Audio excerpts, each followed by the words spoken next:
ฐินและวางศิลาฤกษ์ศาลาการประเรียนณที่พักสงฆ์เหล่าบุญถาหมู่ที่3ตำบลดอยหลอดอำเภอดอยหลอดจังหวัดเชียงใหม่วันที่12ตุลาคม2565เวลา 13:39 นาทีเรื่องด้วยที่พักสงฆ์เหล่าบุญถาได้เริ่มก่อสร้างมาตั้งแต่วันที่17มิถุนายน2565เพื่อเป็นสถานที่ประกอบพิธีทางพระพุทธศาสนาและเป็นศูนย์รวมจิตใจของศรัทธาประชาชนทั่วไปโดยจะได้ทำการสร้างเสนาสนะถาวรวัตถุที่มั่นคงให้เหมาะสมกับที่จะยกฐานะเป็นวัดในพระพุทธศาสนาสืบไปดังนั้นจึงมีผู้มีจิตศรัทธาร่วมใจกันบริจาคทุนทรัพย์โดยเครือข่ายการเผยแผ่ธรรมะของคณะสงฆ์คลื่นสีขาวทั่วทุกสารทิศตลอดจนศรัทธาประชาชนทั้งหลายทั่วไปทุกคนตั้งกุศลเจตนาในการทอดกฐินสามัคคีและวางศิลาฤกษ์สร้างศาลาการประเรียนหน้าที่พักสงฆ์เหล่ามนทาตามกำหนดการดังนี้วันที่5 ถึง 11 ตุลาคม 2565เป็นวันตกแต่งดาวเตรียมสถานที่วันที่12 ตุลาคม 2565เป็นวันทอดกฐินและวางศิลาฤกษ์เวลา 8 นาฬิกาถึง 12 นาฬิกาเปิดโอกาสให้ศรัทธาประชาชนทำบุญตามอัธยาศัยและร่วมตอกไม้มงคลตามกุศลเจตนาเวลา 11 นาฬิกาถวายเพลพระสงฆ์และเลี้ยงอาหารประชาชนแบบโรงทานเวลา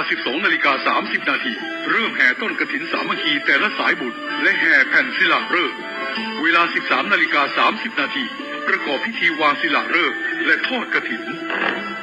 ในโอกาสอันเป็นบุญกุศลแห่งการสร้างวัดใหม่และทอดกฐินพร้อมวางศิลาฤกษ์สร้างศาลาการประเรียนครั้งนี้จึงขอกราบนิมนต์พระสงฆ์ครูบาอาจารย์และเชิญชวนศรัทธาพุทธศาสนิกชนทุกท่านได้ร่วมบุญตอกไม้มงคลปฐมฤกษ์เป็นมหามงคลอันยิ่งใหญ่ในวันที่12 ตุลาคม 2565 นี้ด้วยขออำนาจคุณพระศรีรัตนตรัยและสิ่งศักดิ์สิทธิ์ทั้งหลายตลอดจนพระสยามเทวาธิราชด้วยอำนาจเดชเดชะเทวาอารักษ์รุกขเทวดาภูมิเทวะพระแม่ธรณีคุณพ่อคุณแม่จงแผ่ไพศาลด้วยบุญแห่งการให้ทานของท่านทั้งหลายจงเป็นพลวะปัจจัยส่งเสริมสนับสนุนให้เศรษฐีใจบุญนายคุณใจดีและผู้มาร่วมงานทุกท่านจงมีอายุวันนะสุขะปฏิภาณสมบูรณ์ตลอดกาลนานเถิดสาธุ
ขอความนอบน้อมแด่พระรัตนตรัยอันมีพระพุทธพระธรรมพระสงฆ์เป็นสรณะที่พึ่งกราบแนบไต่ไหวสาถวายความเคารพมายังครูบาอาจารย์พระมหาเถรานุเถระท่านเจ้าคณะพระสังฆาธิการพระภิกษุสามเณรเจ้าจุโตนจุองค์กุวัดวาอารามพร้อมตึงสำนักที่พักสงฆ์โตยเนอะเจริญปอนมายังบรรดาปอออกแม่ออกศรัทธาสาธุชนนักศีลนักบุญคุณดีทั้งหลายเนาะ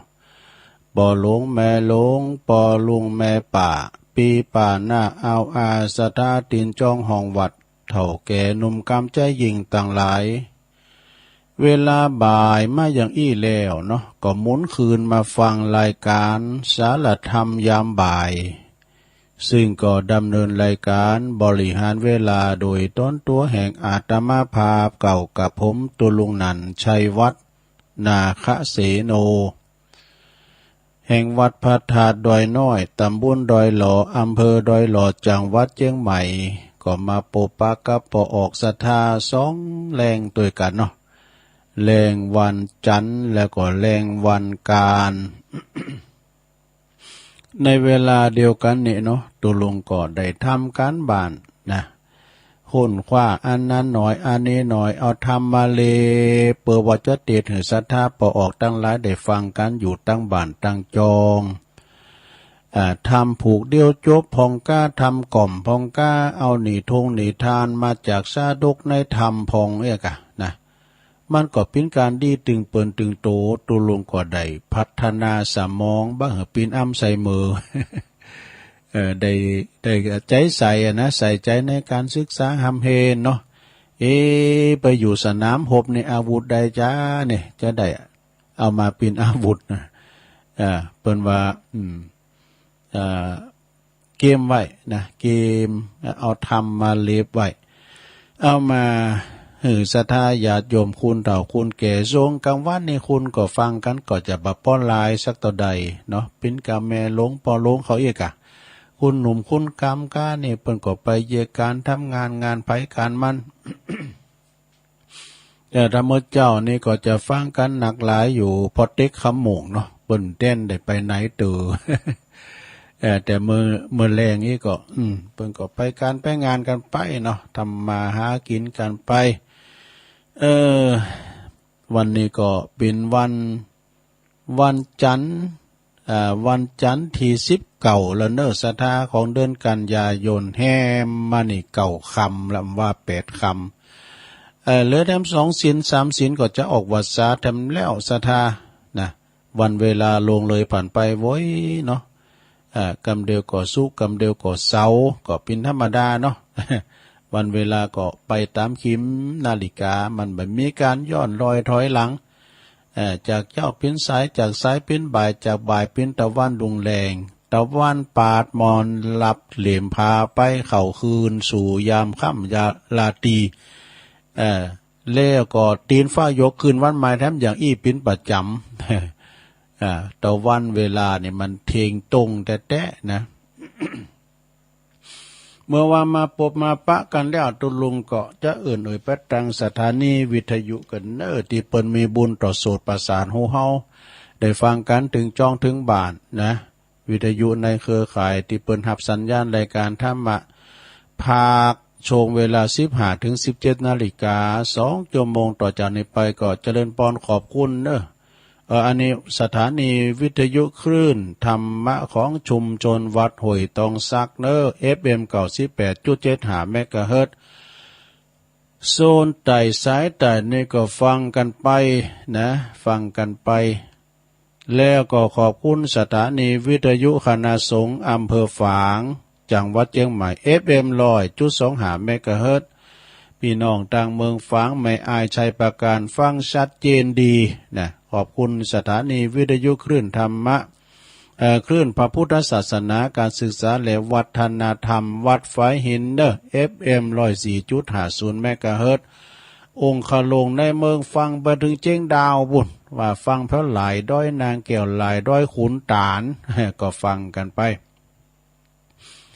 ขอบคุณสถานีวิทยุมนเสียงธรรมนะจากอำเภอแม่แจ่มวัดบุพาราม FM 106.25 เมกะเฮิรตซ์พี่น้องตังแม่แจ่มก็ฟังกันหนักกันหลายขอบคุณสถานีวิทยุบ้านทุ่งเรดิโอ FM 89.50 เมกะเฮิรตซ์อำเภอสันป่าตองเนาะนี่เรียบเปิ่นฟังตังแอปตังไลน์ตังระบบอินเทอร์เน็ตโทรโลกก็ฟังกันไปศรัทธาญาติโยมนะอยู่ได้ก็ฟังกันไป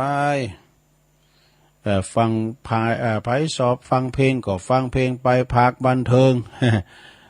มีเพลงดนตรีอยู่ในหัวใจก็ฟังกันไปไผสอบฟังธรรมฟังน้ำฟังธรรมก็ฟังกันไป เนาะพี่น้องศรัทธาที่อยู่ตั้งลุมตั้งลางตุลุงอยู่ตั้งบนในหันน้ำเบือน้ำนองเนาะน้ำปิงแดงปึงลึง แล้วก็วันนั้นก็ต้องขอโทษด้วยเนอะแม่สีปัญโยตุ่นผึ่งสระปีพร้อมกับคณะเปิ้นมาโลมทำบุญก็ปะตุลุงวันนั้นก็ไปโดยอาจารย์พระครูอภิวัฒนวิกรมนะแต่เปิ้นก็มาอยู่เปิ้นก็มาตามที่หลวงปู่เนาะไปหลายวัดกะ เปิ้นไปหลายวัดแม่สีปัญโยจากตุ่นผึ่งสระปีนะแล้วก็อันขอบคุณนักปั่นจักรยานเจ้านี่ก็มากันหลายกลุ่มนักปั่นจักรยานเนาะนักปั่นน้องเหล็กปั่นขึ้นมาไปเอาบุญดอยพี่นะเนาะมันเต็กแงกันนะตู้มันขึ้นบ่ได้โทขึ้นมาเนี่ยเฮามันกำลังเหมือนเก่า อันนี้พี่น้องยองเหมือนกันเนอะตั้งสะปุงน้อยสันบักโกอีนะพี่น้องตั้งช้างขาน้อยเปิ้นปัดกันมาปั่นจักรยานขึ้นบุญดอยมาปอดทิวทัศน์พอมาไหวทาดพองนี่กะไปหันใส่ตุลุงออกจากสถานีเตียวไปโหตุลุงยึดตุ๋ยเพ่นะก็มากินข้าวลำ มันมาเข่าจ้ะ คุณเฮาเถ่ามามันจะตุ๋ยเพ่เนาะนักนักโตไปอีน่ะเนาะขอบคุณตาไลตอนปงชัยปุ้นเปิ้นก็โทรมานะโทรในรายการก็มติดนะตาไลนี่เปิ้นอยู่บ้านปงชัยนะพลังเงียบด้วยนะแม่ครูสุพรรณาอิมังเขาต่างปากล่องปอนั้นปอลงอินคำชมภูพลอยเขา ก็ฟังกันอยู่เนอะโทมเต้นได้นะพลังเงียบเนาะพลังบาวรอาละนอสัทธาญาติโยมทั้งหลายวันนี้ตุลุงก็น้อมนำเอาพระธรรมเทศนามรดกธรรมปืนบ้านล้านนาเฮานะทำมาอย่างตุวันนี้ก็ต่างอกต่างใจเอาธรรมมาเทศน์ศรัทธาทั้งหลายได้ฟังเนอะเป็นมรดกธรรมสาถโวกงกรรมกงเกวียนนี่นะกงกรรมกงเกวียนนี่ก็เป็นแต่กรรมแต่เวรนะศรัทธาญาติโยมอย่างวันนั้นตุลุงเรานี่ท่านเรื่องอย่างอ๋อนางอุบาสิกานางอุบาเนี่ยนะมีความโลภมากเนาะหันว่าเขาตกโดยเกวียนล่อแล้วก็ล่อมันก็หนีไปอ้านกันแล้วก็มันก็ขึ้นมาเสียดายมือถือสากปากถือศีลกันเนาะหันว่าโกว่าเขาจะมากินนกต่างหลายก็ไปกินที่อื่นเนี่ยมึงเขาโกตายก็ไอ้น่ะปรากฏว่าเขาอินเอาเป็นเองก็ไล่กินตัวกุ่นโง่กะเพลินไปหน่อยก็ปวดโตจ้าไปเก่าเดียวก็ล่อโง่ล่อมันตัวกุ่นมาโดนหนีบตายไปนี่ กงกรรมกงเกวียนนะคือว่ากงกรรมอันมันกรรมมันตัวหอยตินโง่เนาะโง่เตียวไปทางใดมันก็จะโดยไปเหมือนกับเฮาทำอย่างก็มันก็กรรมมุนาวัตติโลโกมันก็จะโดยไปตามนั้นน่ะเนาะเอาละไปอุดากาด้วยเอาเตดน้ำเตดธรรมป้อจานป้อนานอ้ายแปะปวงไม่ไหนเอามาอาราธนาธรรมกันมั้งนิปานังเยนะกะลังลัมมังเยนะกะสายังปันดิโตตังโนมากังอุติสิตุงธรรมมุตตมังปัจจังอาราธานังกะโลมาอันนี้ใจเสียงสดในลงเน้อมใจตัวจุย ก็ทำก็ยาวพอสมควรอมกพอหายพอดีเนาะเอาจนสุดนั่นนะฟังไปรับไปเน้อนะโม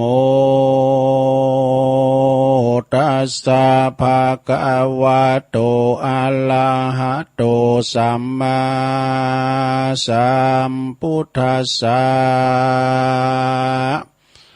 กัมมุนาวัตติโลโกกัลยาณกาเลกัลยาณังปาปะกาเลจะปาปะกันติสัทธโวดุลาสะโปลิสัตทั้งหลายตั้งหญิงใจมวลหมู่อันนั่งอยู่ฟังธรรมนะจงดาจำติดต่ออย่าเฮขาดคอบทใดเราจะไขกล่าวจริงเฮรู้ตีกิยาเถิงคนเกิดมาในโลกย่อมมีสุขทุกข์โศกสูญกันย่อมแผ่พันความเงี่ยงบ่มันเตี้ยงไปมา ย่อมมาพ้องก่อมมาทุกขาจองหอยพ้องก่อมมาสุขชื่นจ้อยคืนวันดังพระทะลงธรรมโตโยดโยเตสนาโพสัตตาว่ามนุษย์สาลุ่มไตเกิดมาใจเวรกรรมอันตนใดกาตำสร้างไว้ตั้งแต่ไทยเดิมทีการว่าสร้างกรรมดีชาติเลี้ยวบุญก็บอกกากาดแก้วหายหนจักป่าตนเฮือใดพ้นจากทางตุกยากจุปการได้สุขเจยบานข้ามาเจ้าบ่อโศกเศร้าเครื่องขี่กันว่าสร้างกรรมบ่ดีกลายาคือกระทำบาปนากรรมก็จักปาจากจ่องลงเข้าสู่ห้องอาบายใดทุกหลายเหลือแลบ่เว้นแว่คืนวานและนาเหตุนั้นควรปากันก่อสร้างแต่ตาตั้งดีละเว้นหนีต่างบาปอันกลายหยาบหึกนาอันว่ากรรมบ่ดีนั่นหนากล่าวจีการสร้างไว้จัดนี้หนอมากน้อยบาปจักติดจองหอยตัวยไปถึงชาติในชาตินาเฮือใดถอยจ้าเครื่องกาอุปมาเพียบไว้ดังเกวียนล้อนั้นใส่หมุนไปบ่อนเนินเมินนานเต้าใดนั้นเราก็มาลอดที่เก่าเดิมตีกรรมดีและบ่ดีสร้างไว้บ่เมินก็มาลอดไข่เหล่าลาจักเครื่องกะไม่เอาเหลือคำมาตุกคำเจ้ามาปานหรือว่าสุขบานจื่นจอยว่าบ่อต่ำก้อยเครื่องขี่ย้อนกรรมเราดีเมชาติก่อนมาไล่ต้นต้วยตาลเหือได้หันชาตินี้บ่อาจหลีกลี่เนไกอุปมาแถมนึ่งลาวดัง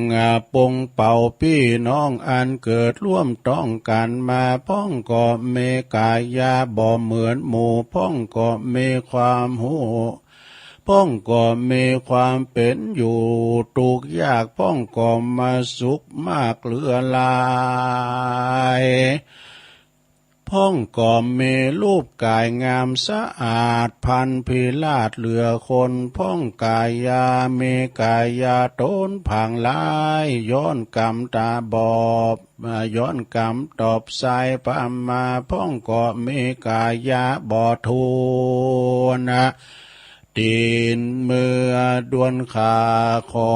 พ้องก็เป็นลมต่อบ่ขาดเป็นตุดลาเป็นขุดลาขุดทันลาดโมตูดพ้องก็เป็นหุดหูดเป็นดีกั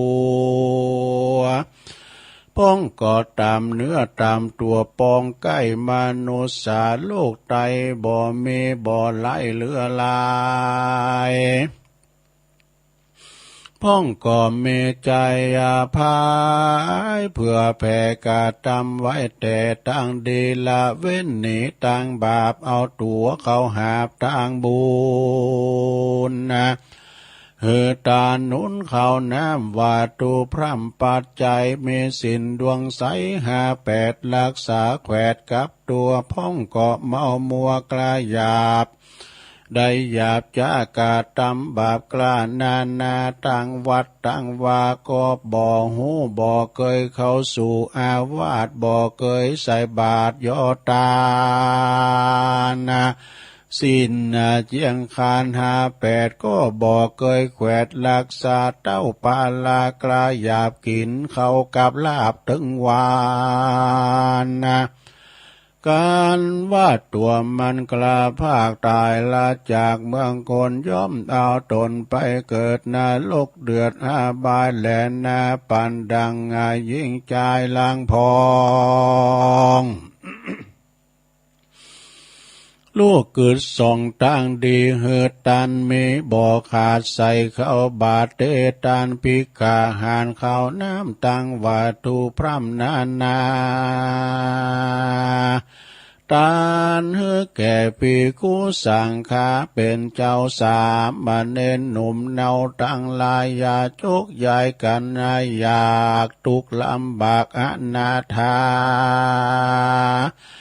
ยามวัดวาสังก็ว่าอันเป็นประโยชน์ต่อสาธารก็มีใจบานบริจาคน้อยหรือมากตามศรัทธาตามหิหามาได้บ่เหือเดือดไม่ถึงตัวตนเป็นบุญกุศลพาเสดจากป่าเหือเกิดสวัสสาดียามตายนีมวยมากจากโลกกว้างเมืองคนย่อมเอาตนไปเกิดจันฟ้าเลิศเมืองสวรรค์และนามนุษย์อานาว่าคนนามนหมู่อันข้างอยู่สงสารมีพามานหลายแหล่นับบ่แพ้สังขยามีกรรมปามาตกแต่งตามเก้าแห่งภัยมันย่อมหันนาพ้องหันนาการเมื่อเจ้ากากรรมตัวเก่าสร้างไว้มาเลยไล่ลาวีก็มาตายเป็นพี่หมู่พ้องก็หันอยู่ยามแลงกำตัวแข่งมาลอดก็มามวยมอดว่ำวายคนยิงใจลางพ้องขี่รถขึ้นล่องไปมาบ่พิจารณาที่สันกึดสอดดันยาวไกลว่าตนขี่ไว้ยิ่งลำกันบ่ความว่ำวายก็โจรกันตายหมู่พ้องจ่าอูว่าตัวแห่งว่าตัวดีดื่มสุรามีน้ำเหล้าเมาแล้วเล่าลืมตัวจ่าว่าตัวบอกกลัวสั่งสักอย่างจ่าอวดอ้างนาปลายลูนมานั่นไม่มาดก็มีพยาธิตามแข็งกำตัวแรงมาโลดตายมวยมอดว่ำวายคนยิ่งใจต่างหลายโลกไตภัยบ่เว้นไว้ยังกรรมอันโตนใดกาตำมาแต่ก่อนกันว่ากรรมนั้นสอนตัวมาย่อมเครื่องกาตามก้อยตุกจองหอยเครื่องขีดังพระมนเนกาไว้ว่าสัตว์โลกไตอนิจจังบ่จีลางมันเที่ยงรู้ความเงี่ยงไปมาเป็นไม้กันรู้เวียนตายเวียนเกิดเอากำเนิดปามามีจันลาแก่เต่าเป็นตุกเล่าบ่ขาดเป็นพยาธิเลือลายย่อมจักตายบ่เว้นบ่ไว้ว่าบอกว่าตุกคนตุกไล่เครื่องขี่เป็นเศรษฐีป่อกาเมจ้างมาเงินคามมีสมบัตินำบ่อไหลคนเง่าใบปึกตันคนพยาปันแจงสองคนขึ้นล่องกองกาดคนมียศอาจเหลือนานนำนาเป็นพญาภาพเมืองโยธาเลืององค์อาจอยู่พัสสาดพังกาสัพเพสาตาอ่านว่าสัตนาน้อยใหญ่พับเสียงควายลุ่มฟ้ากันว่ากรรมบาปกามาลอดก่อมามวยมอดมอลานนายย่อมไกกามวยมั่งบ่หลอข้างคนได้ การว่าตายไปแล้วใส่ก่อนละเขาของไว้เมืองคนเหือลูกตนเหือลูกหลานตนหนุ่มเทาได้เป็นเจ้าแตนไปบ่เมไผกล่าวต้อยว่าคนใหญ่น้อยยิ่งใจการว่าตายมวยมั่งจากโลกกว้างเมืองเป็นผีสมบัติเมน้อยมากก็บ่ได้จากลากตัวไป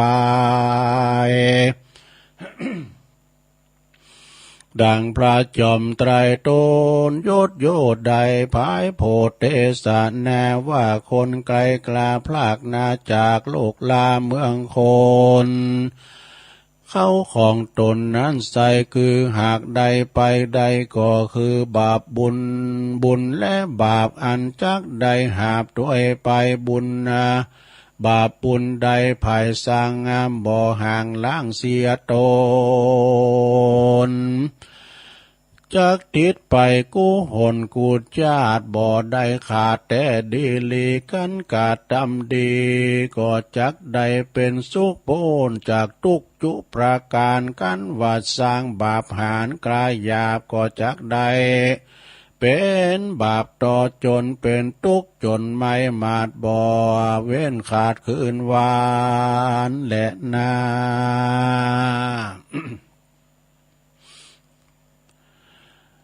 แถมประการหนึ่งเราพระพุทธเจ้าตนเป็นเก้าติโลกาได้เทศนาพายโพดเป็นประโยชน์แก่ยิ่งใจว่าใครสุขสบายนั่นใส่ก็ปากันได้ปฏิบัติตามยังกองงามอันนี้ปรากได้กล่าวจี้เป็นคาถาว่าอาเสวนาจะปาลานังดังนี้พระกล่าวจี้เป็นหมายว่าคนต่างหลายยิงใจมวลหมู่อย่าได้ไปคบสู่คนผ่านอันมีสันดานหยาบจ้าบ่มีศีลห้ารักษาเป็นคนปาลาถอยลายใจบาปใบกาลีจักป่าไปที่บอดีสิบหายคืออบายามุกตังสีนั้นแหละนาปันดิตานันจะเสวนาจุงมันโคบหายังบัณฑิตนักปราชญ์หาโอกาสไปสู่ยังมวลหมู่เมธีขอต้านจีสาสอนกล่าวให้รู้ข่าวกองดีกรรมว่านักปราชญ์เมตีนั่นต้านบอกกลิ่นหอมออกไปไกลมีจิตใจเอื้อเฟื้อเผื่อแผ่มีน้ำใจแผ่ผ่องแผ้วเป็นด่างแก้วงาดวงงามปฏิบัติตามดวงดีศีลห้ามีรักษาอันศีลห้านี่หนาเป็นกาวภัยกัตตมมาบาภัยกัตตมปฏิบัติเจ้าทุกคำเจ้ากาจักลาจักล่วงล้ำมาภัยมันโมอโทมโนปาโลเป็นดังคนปาลาบาใบใจถอยไหลบ่ดีกินเหม็นมีตัวห้องพับไข่ต้องต่างเมืองมีจิตใจเครื่องโขดกาศีลห้าศีลแปดห้าก็บ่ได้รักษาการว่าภัยแลนนาคบคิดเอาเป็นมิตรสหายก็จักไก่เป็นพานมิสันดานหยาบจาจักไหวนาไปสู่อบายเป็นทุกข์หลายเหลือแลบ่เว้นแว่คืนวันนั้นแลนาตาสามาเหตุนั้นใส่คนน้อยใหญ่ยิ่งใจภัยใครผ่านภัยถึงสุขใดพ้นจากทุกนานนาจุงวางลานละไว้ต่างถอยไล่บ่ดีเว้นจากนี้เว้นนี้ เว้นจุงเว้นนี่เฮือไก่รักษาสินใสยามได้บอดได้ขาดคือปานาติบาตเป็นข้อกาวอย่าใจบาปเศร้าปาลาขาสัตว์นาน้อยใหญ่จุงเมใจไฟขุนนาเมเมตตาภายโพดบ่อคิ้วโคดทาลุนเมใจบุญไฟหอยอาหันสัตว์ใหญ่น้อยเครื่องขีปล่อยเฮมันเนปุ้นจากต่างถูกยากเครื่องกาอาหารหามาย่อยื่นด้วยใจจื่นยินดีกันว่าไผ่เมธรรมข้อนี้พระเก่าจีเป็นหมายว่าบ่ว่าจักมีอายุหลายเตียงเต่าบ่รู้แก่เท่าจะลาพยาธินาน้อยใหญ่บ่มาใกล้เบียนคุยกันว่าตายหนีจากเมืองคนก็จักได้เอาตนไปเกิดในที่กำเนิดที่ดีสินข้อสองนั่นมีขอดไว้คนโลกไตโลกาคืออาตินนาตานาบ่อเฮิมปาลาลักของทาเลปองลักเอาบ่อใจของเฮามาใจตังเงินคำบาทไตซอยแหวนตังยาลัวเขตแดนนาไล่และของกินของใจไฟก็ตามนะจักเป็นบาปกรรมหลายหลากการตายจากเมืองคนก็จักได้เอาตนไปกำเนิดที่อเวจีเป็นทุกข์ขีลำบากข้อที่สามนั้นขอดไว้คือหากมาใดคนน้อยใหญ่ใจยิงฮือการเน่งใจผ่านคือกาเมสุมิสาจารต้านบอกไผปฏิบัตินอกข้อนี้พระเก่าจี้เป็นหมายว่าบอกว่ายิ่งใจม้วนหมู่ไปคบสู่ไปคบจู้สู่เขาโตดบอบเบาหลายแหล่หันสายนักดังสายเห็นสายในน้ำนักยิงล้ำแผ่นดินใจบ่ยินเหอสู่ไปคบจู้มายากันว่ารู้มาดังอันก็มาพิษกันนักลายเป็นผัวเมียวายพิษเพศกาบ่กวนไหวนาไปเล่นจู้เพราะว่ามีโทษอยู่กู้ยิงใจบ่กวนหมายเข้าไกลกันว่าไผเว้นใดข้อนี้บ่สับปาลีเล่นจู้บ่ไปสมสู่ผัวเมียไผจักนี่ไก่แสนโยชน์บุญจักโพดกรรมมาช่วยกรรมเฮอใดลวงล้ำไผมานก็จักเจยบานคำเจ้าตลอดต่อเต้ายาวะจีวังแหลนนาคอที่สี่มุสาวาตาคือบ่มุสาจูหลอกบ่อูออกกรรมการอูออกกรรมใดเฮือเป็นไปตามซื่อบ่แปลงใสเฮือบ่เฮือนี่ไก่กองทำกรรมอันใดดำถอยไล่ก็อย่าได้เอาใจกับตัวจักมองมัวไม่มาดไม่คือบ่เก็บกรรมไตไปเถื่อเก็บตังเหนือเก็บกรรมตังเหนือไปก่อหือตั้นล่อผิดกันเขาก็จักเดือดนันไม่เดือดไม่จักป่าเป็นบาปใบกาลีกันตายนิเทียนจากลาลาภาคเบืองคนเตียงใดเอาโตนไปเกิดในกำเนิดอาบายสินข้อที่ห้านั้นหมายมีมาว่าคือสุลาเมลยะมัจจปมาตัฏฐานาคือว่าบ่กินสุราไอน้ำเหล้าอันเป็น90หายคนยิ่งใจโลกไตกันว่าไผเว้นใด บ่เฮเราอย่าได้ลงคอลู่นอลุ่นนายปออิ่มก้ายปฏิบัติหมายเมียดไว้เตี้ยงจากใดถึงสุขใดพ้นจากทุกนานาจุ้มโลขาใหญ่น้อยบ่มาจ่องหอยเบียนตนและนาแต่สมาเหตุนั้นใส่คนน้อยใหญ่ยิ่งใจจุงคงควายอย่าขาดอย่าใดปั้มมาดยอดตานสินแจ้งคาน58จงตั้งใจมันนารักษาภาวนาเตือมมาแทงเพื่อหันแจงในใจสร้างกรรมดีไว้ไปบ่ไปจาใจเพื่อจักได้อยู่สัสสาดีการลานี้กลาพรากนาจากโลกลาเมืองคนได้เอา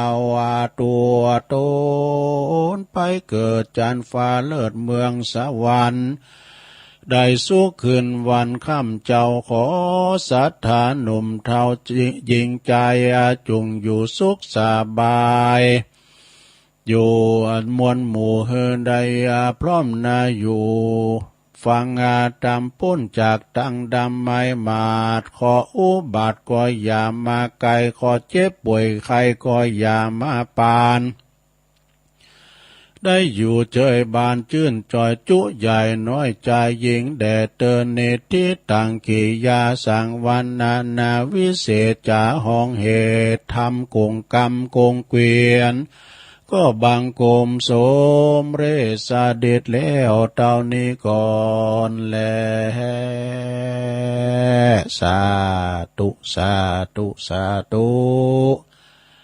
เอาจบไปลงเอ้ยทำกงกรรมกงเกวนเนาะกรรมมุนาวัตติโลโกสัตว์โลกทั้งหลายก็ยอมปินไปตามกรรมเนาะโลกก็คือหมู่สัตว์นี่แหละศรัทธาญาติโยมทั้งหลายอยู่กันถึงมื้อถึงวันแต่เฮาก็เป็นสัตว์เหมือนกันนะแต่สัตว์ที่มีมันสมองเป็นว่าสัตว์ที่ประเสริฐเด้อที่มีมันสมองมีศาสนาฮู้บุญฮู้คุณต่างๆนะอย่างสัตว์อย่างเป็นสัตว์ตาลิสานเป็นงูเป็นควายนี่นั่นเพิ่นก็บ่ไข่ฮู้นะเพิ่นก็เป็นสัตว์ที่อยู่กับโลกมนุษย์เฮาแต่ทำกรรมดีกรรมห้ายนี่มาอยู่ที่คุณเนี่ยเนาะสดาเนาะมนุษย์เมื่อคุณเฮาเนี่ยเอาพอวันในธรรมเปิ้นจะจ้าได้ว่าคุณเฮาจำเดียวปอเดียวแม่เดียวออกต้องเดียวกันออกต้องกันมายั่งเหมือนหมู่เหมือนกันบางคนก็หน้าตาผิวพรรณวรรณะโอ้ดีเนี่ยมีวัยาวรรณะอันงามผ่องผิวใสบางคนนั่นก็เป็นคนที่หน้าดำคำเขตนี่เนาะผิวพรรณวรรณะก็พอลักษณะท่าทางก็ดูหน้าพังไล่ใบคุ้นบางงามไม่ได้เนาะสระแต่บางคนก็เกิดมางามบางคนก็เกิดมาขี้ริ้วขี้เลบางคนเกิดมาไผยาปัญญาดีบางคนนั้นเกิดมาไผยาปึกตันเนี่ยนะสระอย่าจงขนาดออกต้องเดียวกันมายังบ่เหมือนกันเมื่อก่อนถ้าจะเหมือนมือหานิ้วเนี่ยลงเนาะเหมือนมือหานิ้วเนี่ยมันสูงแต้มบัดเตากันเนี่ยกะนะฉะนั้นมันแต่เลี้ยวแต่กรรมไผสั่งไว้มาแต่เฮิงเบิ้นนานกรรมจัดเลี้ยวปังหลังเนี่ยนะสดาเนาะบางคนก็อายุมันยืนยาวบางคนก็อายุแสนปันตายบางคนก็เกิดมาก็อุ้มโลกมาเป็นผายา3วันดี4วันเมยเข้าห้องยาออกห้องยาเนี่ยสุขภาพบ่สมบูรณ์แข็งแรงแต่บางคนในพิกลพิการซะนะเจ้าตุลุงหันในขีบคุณลุงคุณนันนะมือก็มันมีที่คอมือหน่อยเนาะคอแขนศอกนะสตาร์ทสูบหมุนสูบได้กึกนะบดติ้วอันเต้าแก๊สเนี่ยกำเดียวติ้วแก๊สนี่นะโอ้แข็งแรงเหรอ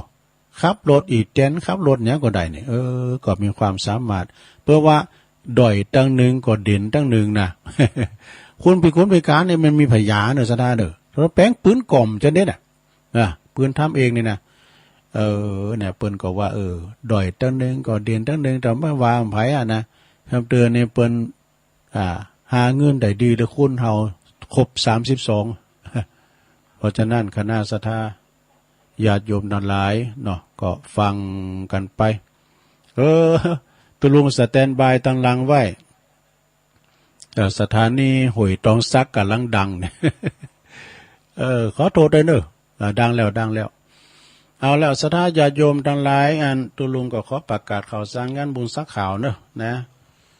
ก็ขอประกาศว่าในวันที่3เนอะศรัทธาเนอะ3ก่อนออกวาสาแล้ว1ศีล3ตุลาในเป็นวันจันทร์และวันศีลโดยลองวันออกวาสานะก็อันนี้คณะสงฆ์ตำบลอำเภอถึงอำเภอเลยนะอำเภอดอยหล่อเนี่ยโดยเมตตาบารมีธรรมพระเดชพระคุณหลวงพ่อท่านพระครูสุนทรธรรมานุโยกหลวงพ่อใหญ่เจ้าคณะอำเภอดอยหล่อวัดประทานโค้งขาวนะปิ้น1แล้วก็เมตตาบารมีธรรมหลวงพ่อพระครูสาธุกิจจานันท์ปิ้น2รองเจ้าคณะอำเภอและปิ้นเจ้าของพื้นที่โดยเพิ่นจะมีโครงการธรรมสัญจรเด้อที่บุญวัดพระธาตุดอยน้อยนะในวันที่3ตุลาสดาภาคตอนบ่ายนะเอาก็จะยกวัดแต่ละวัดมานี่หมดครูบาอาจารย์จะมาโลมมาตอมกันนี่หมดนะที่ศาลาหลังใหญ่ทั้งบุญไปเนอะจะได้ตั้งโต๊ะตั้งเก้าอี้มานั่งตั้งเต้นนะสดาแล้วก็จะมีแจกรางวัลด้วยเนอะจะมาจับสลากจับเหมือนกับไปกินสลากนะลงเนอะอันนี้จะเป็นสลากเจ้าบ้านนะ อันไปจับสลากได้รถถีบกับปุดโทมันเก็บสตั้งสักบาทนะลงแล้วมาฟังบัดได้แต่ว่าคืนกำไรให้แก่ท่านผู้ฟังเขาจะมาลุ่นเบอร์รางวัลกันถ้าฟังทำจบแล้วนะพระเจ้าอย่ามาหอมก็ได้เนอะสดามีก็มีพระอธิการจิตอนาลโยตุปีหลวงสมปันจากวัดพระตาดอยหล่อเปิ้นเอารถถีบมากันนึงก็เนอะแล้วก็เอาอันผงสักโคมาเต็ม6ถังถ้าว่าถังเนี่ยก็มักตุลุงเนี่ยปีหนึ่งเสียงเนอะเพราะว่าตุลุงนี่มันจะหมันซักว่ามันใจอันซักเมื่อกันแต่มันใส่น้อย แต่นั่นพระเจ้ามีเจตนาเนาะคุณบานนะสดาเนาะพระเจ้าเอาเครื่องใจไฟฟ้าก้าเอามาปิ้นของรางวัลนี่นะมาออกเบิดออกเบยนะเนาะก็เจิญได้เนอะแต่ได้รับความเมตตานักเทศเนาะในพระเดชพระคุณท่านเจ้าคุณพระเทพรัตนนายกหลวงพ่อเจ้าคณะจังหวัดละปูนวัดพระธาตุธาริปุญใจเปิ้นจะได้มาปิดองค์แสดงธรรมเนอะศรัทธาเนอะในวันที่3ก็มาลุ่นรางวัลมาฟังเทศน์ฟังธรรมใจหัวใจงานก็คือฟังเทศน์ศรัทธาธรรมสัญจรโครงการบวรพลังบวรเนอะมาแสดงพลังเจ้าปุตพี่น้องทั้งหลายปิ้งก็มาเนอะนะสายสัมพันธ์2ฝั่งปิง ทั้งหลายปิ้งก็มาฟังกันได้อากาลิโกแล้วก็เปิ้นจะถ่ายทอดเสียงตัวเนอะศรัทธาเนอะพี่น้องตั้งได้ในคืนสีขาวแต่ฟังแพ้ปุ่นเนาะนะเมืองฝางก็ฟังได้นี่ศรัทธาแม่แจ่มก็ฟังได้ต่างองค์ขลุงในเมืองก็ฟังได้นะเปิ้นจะถ่ายทอดเสียงตัวอันนี้ก็งานหนึ่งเนาะศรัทธาญาติโยมทั้งหลายนะแล้วก็วันที่30ตุลานะเปิ้นก็จะมีมหาบารมีในการตอดกฐิน200วัดเนอะที่วัดมอนฤาษีปากตั้งสามัคคีตำบลเดียวอำเภอเดียวกันเนี่ยนะในเมตตาบารมีธรรมหลวงพ่ออาจารย์พระครูสุเมธธรรมเสวีนะซึ่งก็เป็นเจ้าอาวาสและก็ได้รับความอนุเคราะห์จากประธานฝ่ายข้าราฝ่ายบรรพชิตเนาะในเมตตาบารมีธรรมในเจ้าประคุณสมเด็จพระมหาธีราจารย์ซึ่งก็เป็นเจ้าอาวาสเนาะวัดปูนวัดเชตุพนวิมลมังคลารามวัดโพเจ้าประคุณสมเด็จจะได้มาเป็นประธานฝ่ายบรรพชิตเนอะโอนแห่ห้องไปนอกก็มีมหารัตนอุบาสกท่านนายกอบจ.คุณพิชัยเลิศพงษ์อดิศรนายกอบจ.เปิ้นจะมาเป็นประธานฝ่ายฆราวาสพร้อมโดยคณะของเปิ้นนะอุบาจารย์วัดไหนก็มีหาตุนก็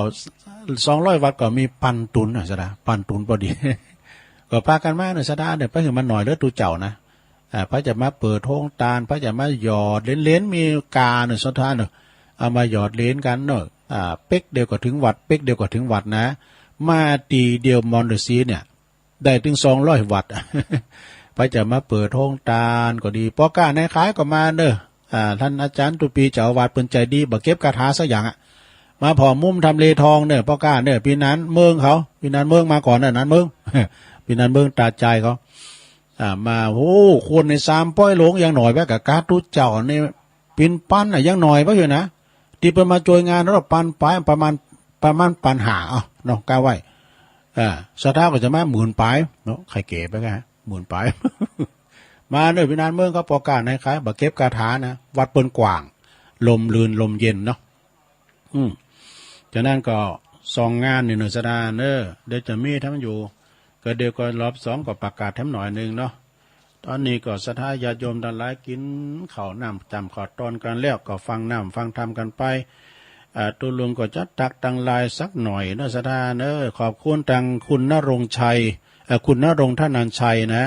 อันนี้เปิ้นดูแลสถานีตังวัดห้วยตองศักนะพี่ใหญ่บรรจงกันท่าวงตัวนะเปิ้นอยู่บ้านน้ำดิบเนอเนเจริญนี่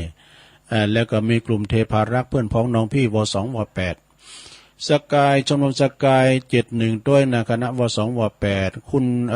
อาจารย์ประพันธ์การทิยะโดยนะโอ้แล้วก็ตุปีวันใหม่ด้วยเด้อตุปีหลวงสมปานเจ้าวัดใหม่ด้วยมนทารามวัดเห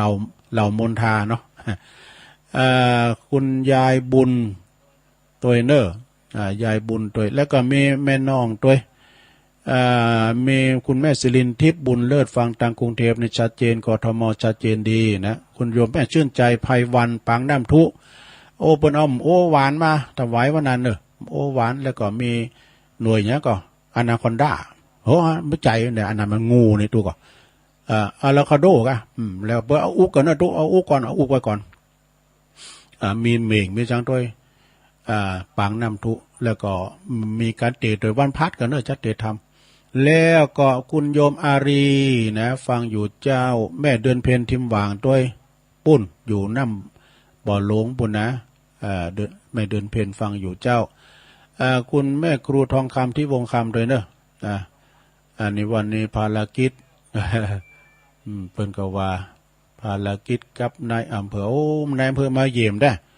ไปเยี่ยมยายกองค่ำด้วยเนอะนะขนาดผู้ว่ายังไปเยี่ยมแล้วนะยายกองค่ำลินตะพานนะไปเนอะตัวบุคคลสำคัญนะเนี่ย4 แผ่นดินหลวงพ่อคนบนดอยนกยุงก็เดี๋ยวจะประกาศรอบ2นะตักบาทเทโวป้าทิมโอ้แม่ไพร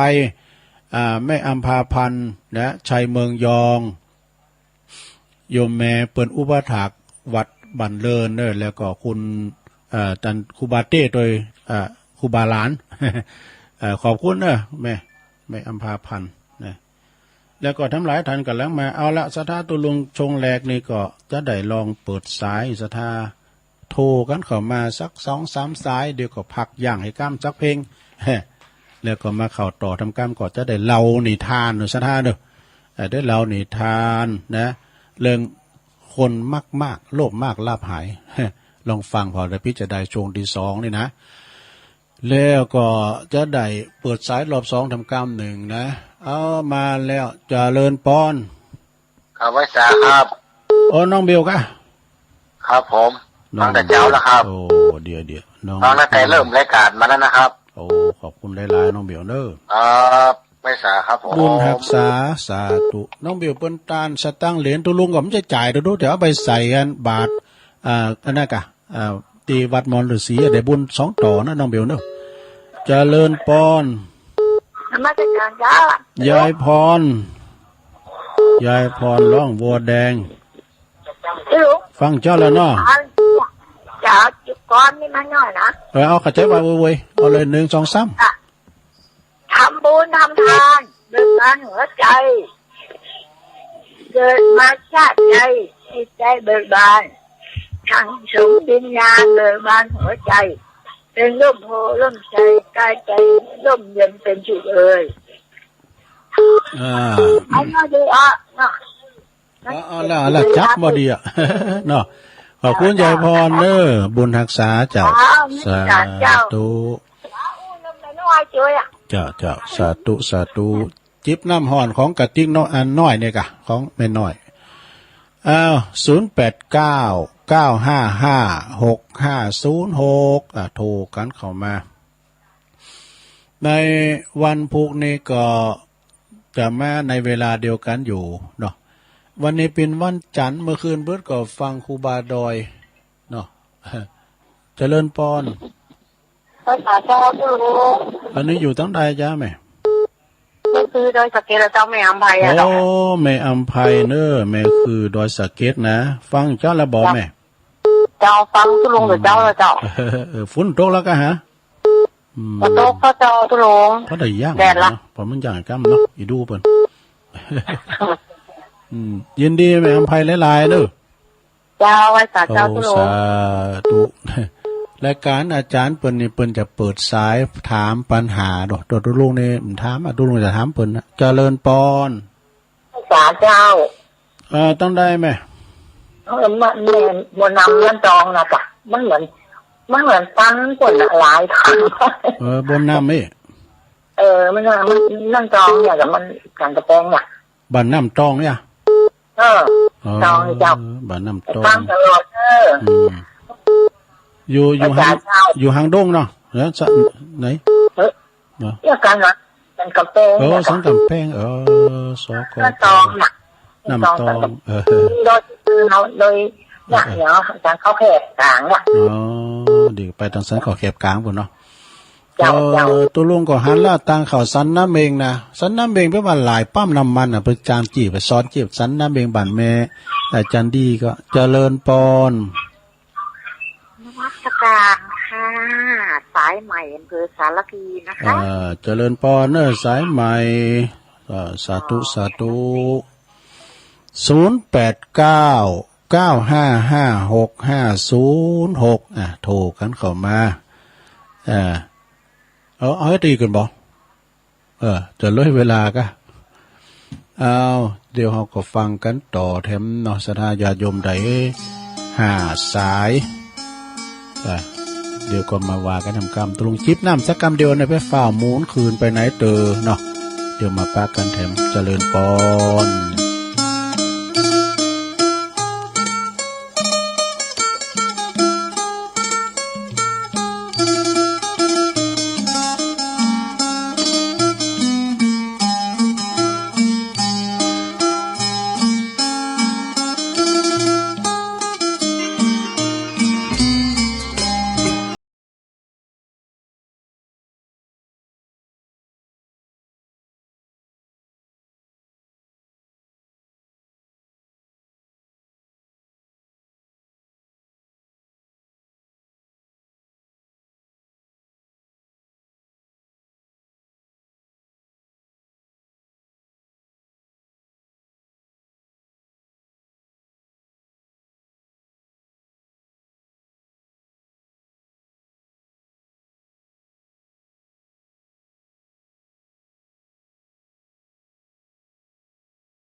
ศพฟางเสียดฟ้า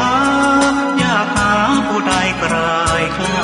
ำพระเนรผู้น้อยตามรอยแห่งพุทธประธรรมหลวงพ่อเจ้าคุณหนุนนำให้ความรู้สิวิไลดังแสงเรื่องรองลอยท่องนภาพระธาตุศพฟางลอยฟ้าส่องแสงเมตตาพาไกลพระบายดีกาท้าวรอวยพรตอนใจศรัทธาพึ่งพารักใครเติมไฟให้พระเทียมทันพระอยู่ดอยดุจแสงหิ่งห้อยกลางป่าขจัดความมืดนาสร้างเสริมปัญญาคงมันศรัทธาหน้าที่พร้อมพลีสุขสารพันพระศาสดายึดมั่นความใฝ่ฝันนั้นคือผู้ให้จากแสงเลื่อนลางระหว่างยอดดอยเริ่มส่องประกายใหญ่น้อยความรู้ประธรรมยิ่งใหญ่แต่พระผู้น้อยยังคอยญาติโยมทั่วไทยเยือนฝางแม่อายครั้งใดแวะไหว้พระธาตุคู่ดอย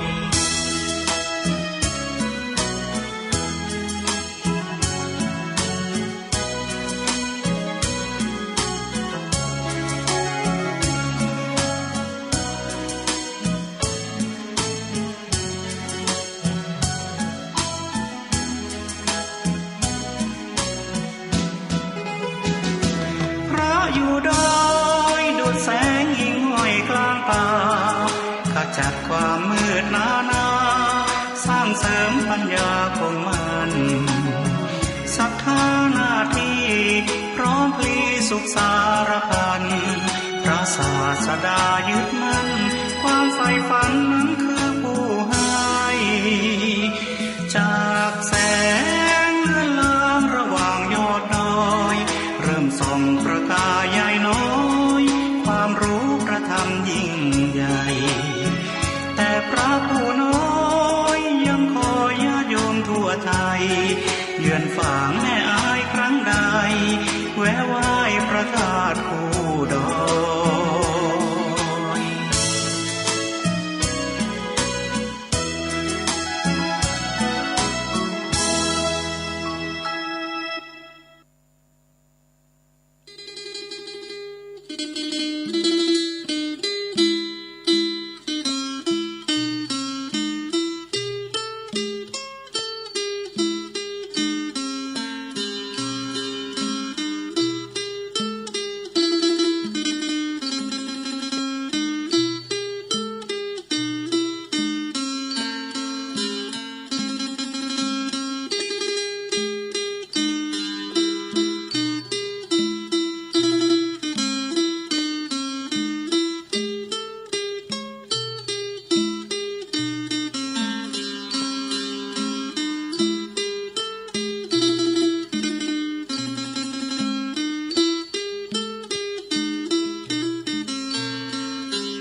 เอาแล้วศรัทธาญาติโยมทั้งหลาย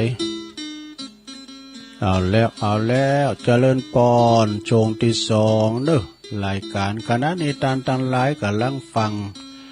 รายการสารธรรมยามบ่ายสารธรรมยามบ่ายนี่ก็มีครูบาอาจารย์จัดกันหลายก็หลายตุนเด้อภาคตอนบ่ายตั้งแต่3 โมงถึง5 โมงบ่าย3 โมงถึง5 โมงแต่ว่าวันจันทร์วันการก็ตุลุงก็รับผิดชอบเนาะก็สัพเพเหระแต่ว่าวันพุธนี่ก็ท่านพระครูอภิวัฒนวิกรมนะเพิ่นก็จะมาดำเนินรายการพร้อมกับแขกรับเชิญคู่สนทนา ในบารมีธรรมอาจารย์พระครูสุมเมธธรรมเสวีนะโตหลากหลายอันนั้นจะถามยังก็ได้หมดเปิ้นเรียกว่าพระไตรปิฎกเคลื่อนที่นะก็ฟังกันไปตุลงก็ติดตามตลอดเนาะหลังจากนั้นวันปุถเนาะวันพัดก็ท่านพระมหาสมชาติชาตปัญโย เปิ้นก็จะมาเข้ารายการนะแล้วก็วันศุกร์ก็ท่านพระครูอภิวัฒนวิกรมนะอันนี้คือพังรายการภาค 15 นาฬิกาถึง 17 นาฬิกาแต่ว่าวันเสาร์วันอาทิตย์นี่มีนะลงเนาะวันเสาร์วันอาทิตย์นี่มีก็เป็นรายการอื่นไปเนาะในวันนี้ก็มาปบมาปะกันตุลงก็เอาธรรมมาเทศนาธรรมเนาะมรดกธรรมปืนเมืองเสียงมันไขลงไปหน่อยขี้มันแต้ม ขี้มันต่ำแต่ว่าธรรมเพิ่นสอนดีเนาะสดาญาโยมเพิ่นสอนถึงศีล5โดยเพิ่นสอนเรื่องเกี่ยวกับกรรมนะเรื่องกรรมของนะกรรมมุนาวัตติโลโกแล้วเปิ้นมือครบคูณพานอาเสวนาจะพาลานังเว้นมาหือปอศอกเว้นวอกหือปอวาถ้าเว้นโคนปาลาหือไกแสนโยด เปิ้นว่านะเนาะแต่ว่าเฮาครบหมูแห้งมันจังเป็นแห้งครบหมูกามันจังเป็นกาถ้าเจ้าครบไปตั้งนักปราชญ์บัณฑิตนี่ก็เฮาก็จะได้ปิ่นคุณดีนี่นะเนาะสถาเนาะครบกับเมธีแปลว่านักปราชญ์เนาะอันกรรมทั้งก่อนถึงสดาญาโยมทั้งหลายกรรมมุนาวัตติโลโกก็โป้ครูบาอาจารย์ก็แป้เจ้าหอดเอามาเล่าเรื่องกรรมนี่นะเนาะกรรมเรื่องกาผ่องกานี่ กรรมเรื่องตุเจ้าไปโดนดินถล่มทับอยู่ดินในถ้ำผ่องกานี่นะมันมีเราจะได้เนาะมีหลายกรรมบางพองในกรรมติดจะโหลดบัดต้องว่าจัดหนาละจัดนี้ละเนาะทำมันกรรมวุ้ยนี่นะคือทำกรรมกับปอกับเมกับอรหันตาอันนี้เปิ้นมีศีลมีคุณอันใหญ่พ่อแม่นี่เป็นคุณอันใหญ่กับลูกหรอก เปิ้นเรียกว่าเป็นผู้บังเกิดเกล้าเนาะเป็นเทวบุตรเทวดาของลูกกำแล้วแล้วลูกเดี๋ยวนี้เป็นลูกเทวดาเพิ่นนี่ มีความเป็นอยู่จะได้เฮาทำให้พ่อแม่เสียอกเสียใจก่อนลูกเฮาได้มาทำเฮาเสียอกเสียใจน่ะเปิ้นว่าในธรรมเปิ้นว่านะซะนะแล้วก็จะเล่าเรื่องกรรมมันนะในนิทานถ้าเรานิทานก็เน้อมีอยู่หลายเรื่องติ๊กไว้เราเรื่องแลก่อนเด้อศรัทธาเด้อเปิ้นว่าเรื่องชัมพุกาชีวกะลวงโลกนี่อันนี้หมายความว่าเปิ้นเป็นชีเปยที่ลวงโลกนี่นะพี่จะได้ลองฟังก่อนได้ลองเด้อมีชีวกคนหนึ่งเด้อนะชีวกหรือว่าอาชีวกะอาชีวกคนหนึ่งซึ่งก็ว่าเพิ่นมีชื่อว่าชัมพุกะเปิ้นกินขูดนะซะนะขูดเป็นอาหารขูดนี่มันดีสิ่งอย่างนะถ้าอุปสาเฮาเนี่ยก็สุมาเด้อมันเปิ้นกินขี้สุมาเด้อเนาะอาศัยอยู่ที่ก้อนหินใหญ่นะก้อนหินใหญ่นี่เป็นที่อาศัยเปิ้นอยู่นะก้อนหินใหญ่นะเราใจอิงใจนอนมีหันหมดอ่ะนะก้อนหินใหญ่ก้อนนึงนะก้อนนึงไก่กับตีทิ้งขยะของคุณต่างหลายไก่ตีเวทตีโสมของคุณต่างหลายเนาะเวลากลางคืนมานี่เขาก็จะต้องไปกินอุจจาระว่ะสุมาเนอะแทนอาหารเนาะอันนี้เป็นกรรมอย่างได้เดิมมีกรรมเดิมเปิ้นย้อนกรรมในอดีตในจาดแล้วปางหลังนะได้กินขี่พร้อมยังนี่นะในเวลากลางคืนเขาก็จะมายืนเนอะชีวกะนี่นะ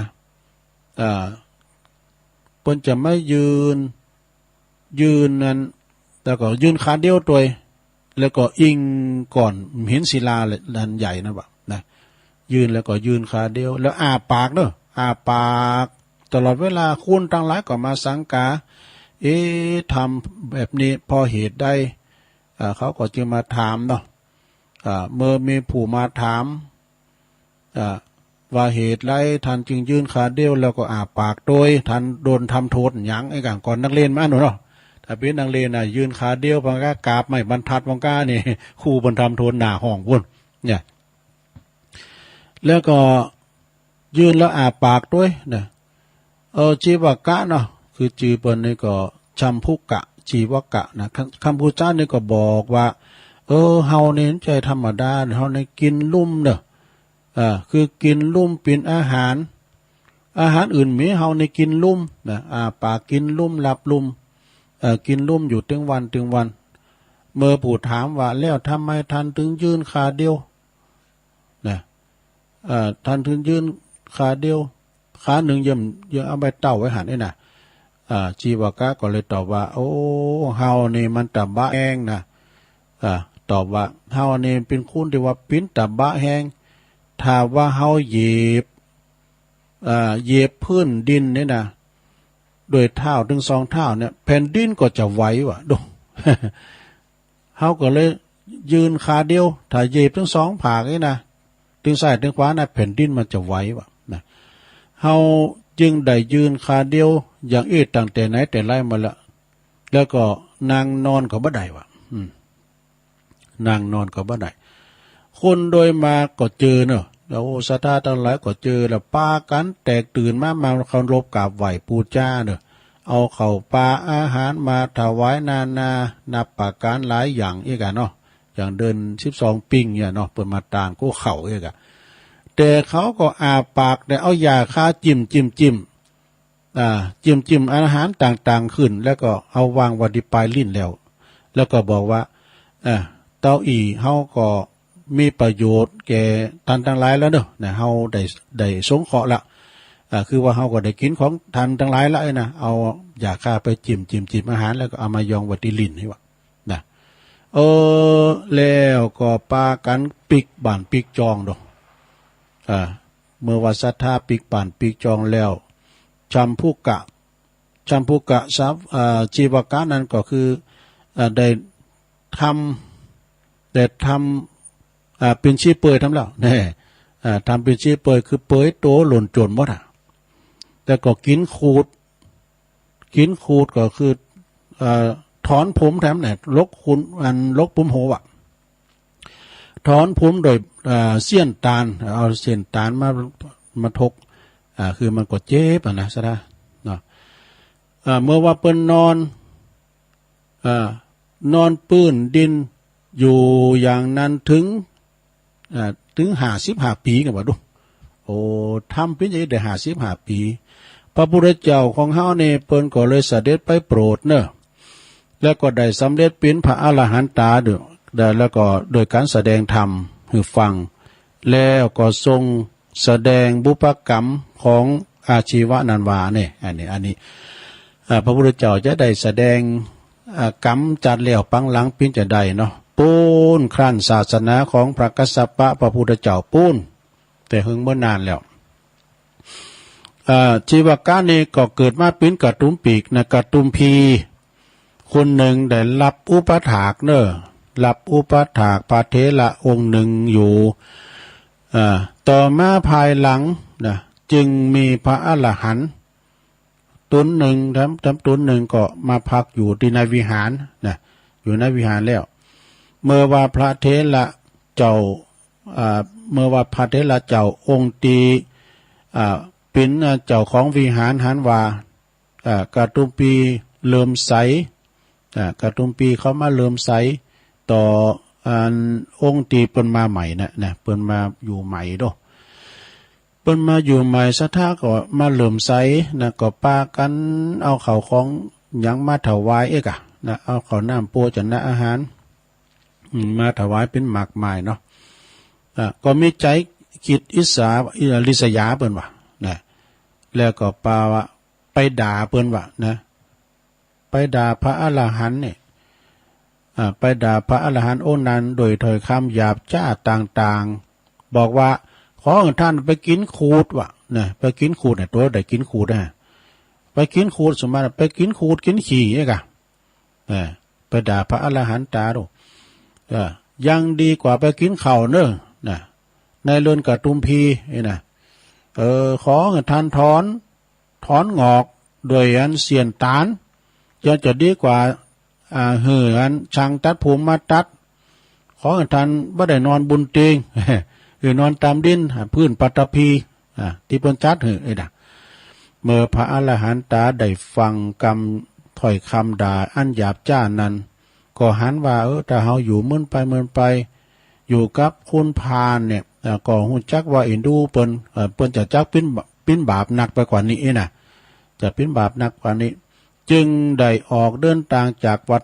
นั้นไปตั้งแต่เช้าตรู่เจ้ามืดพระอรหันตาก็จากไป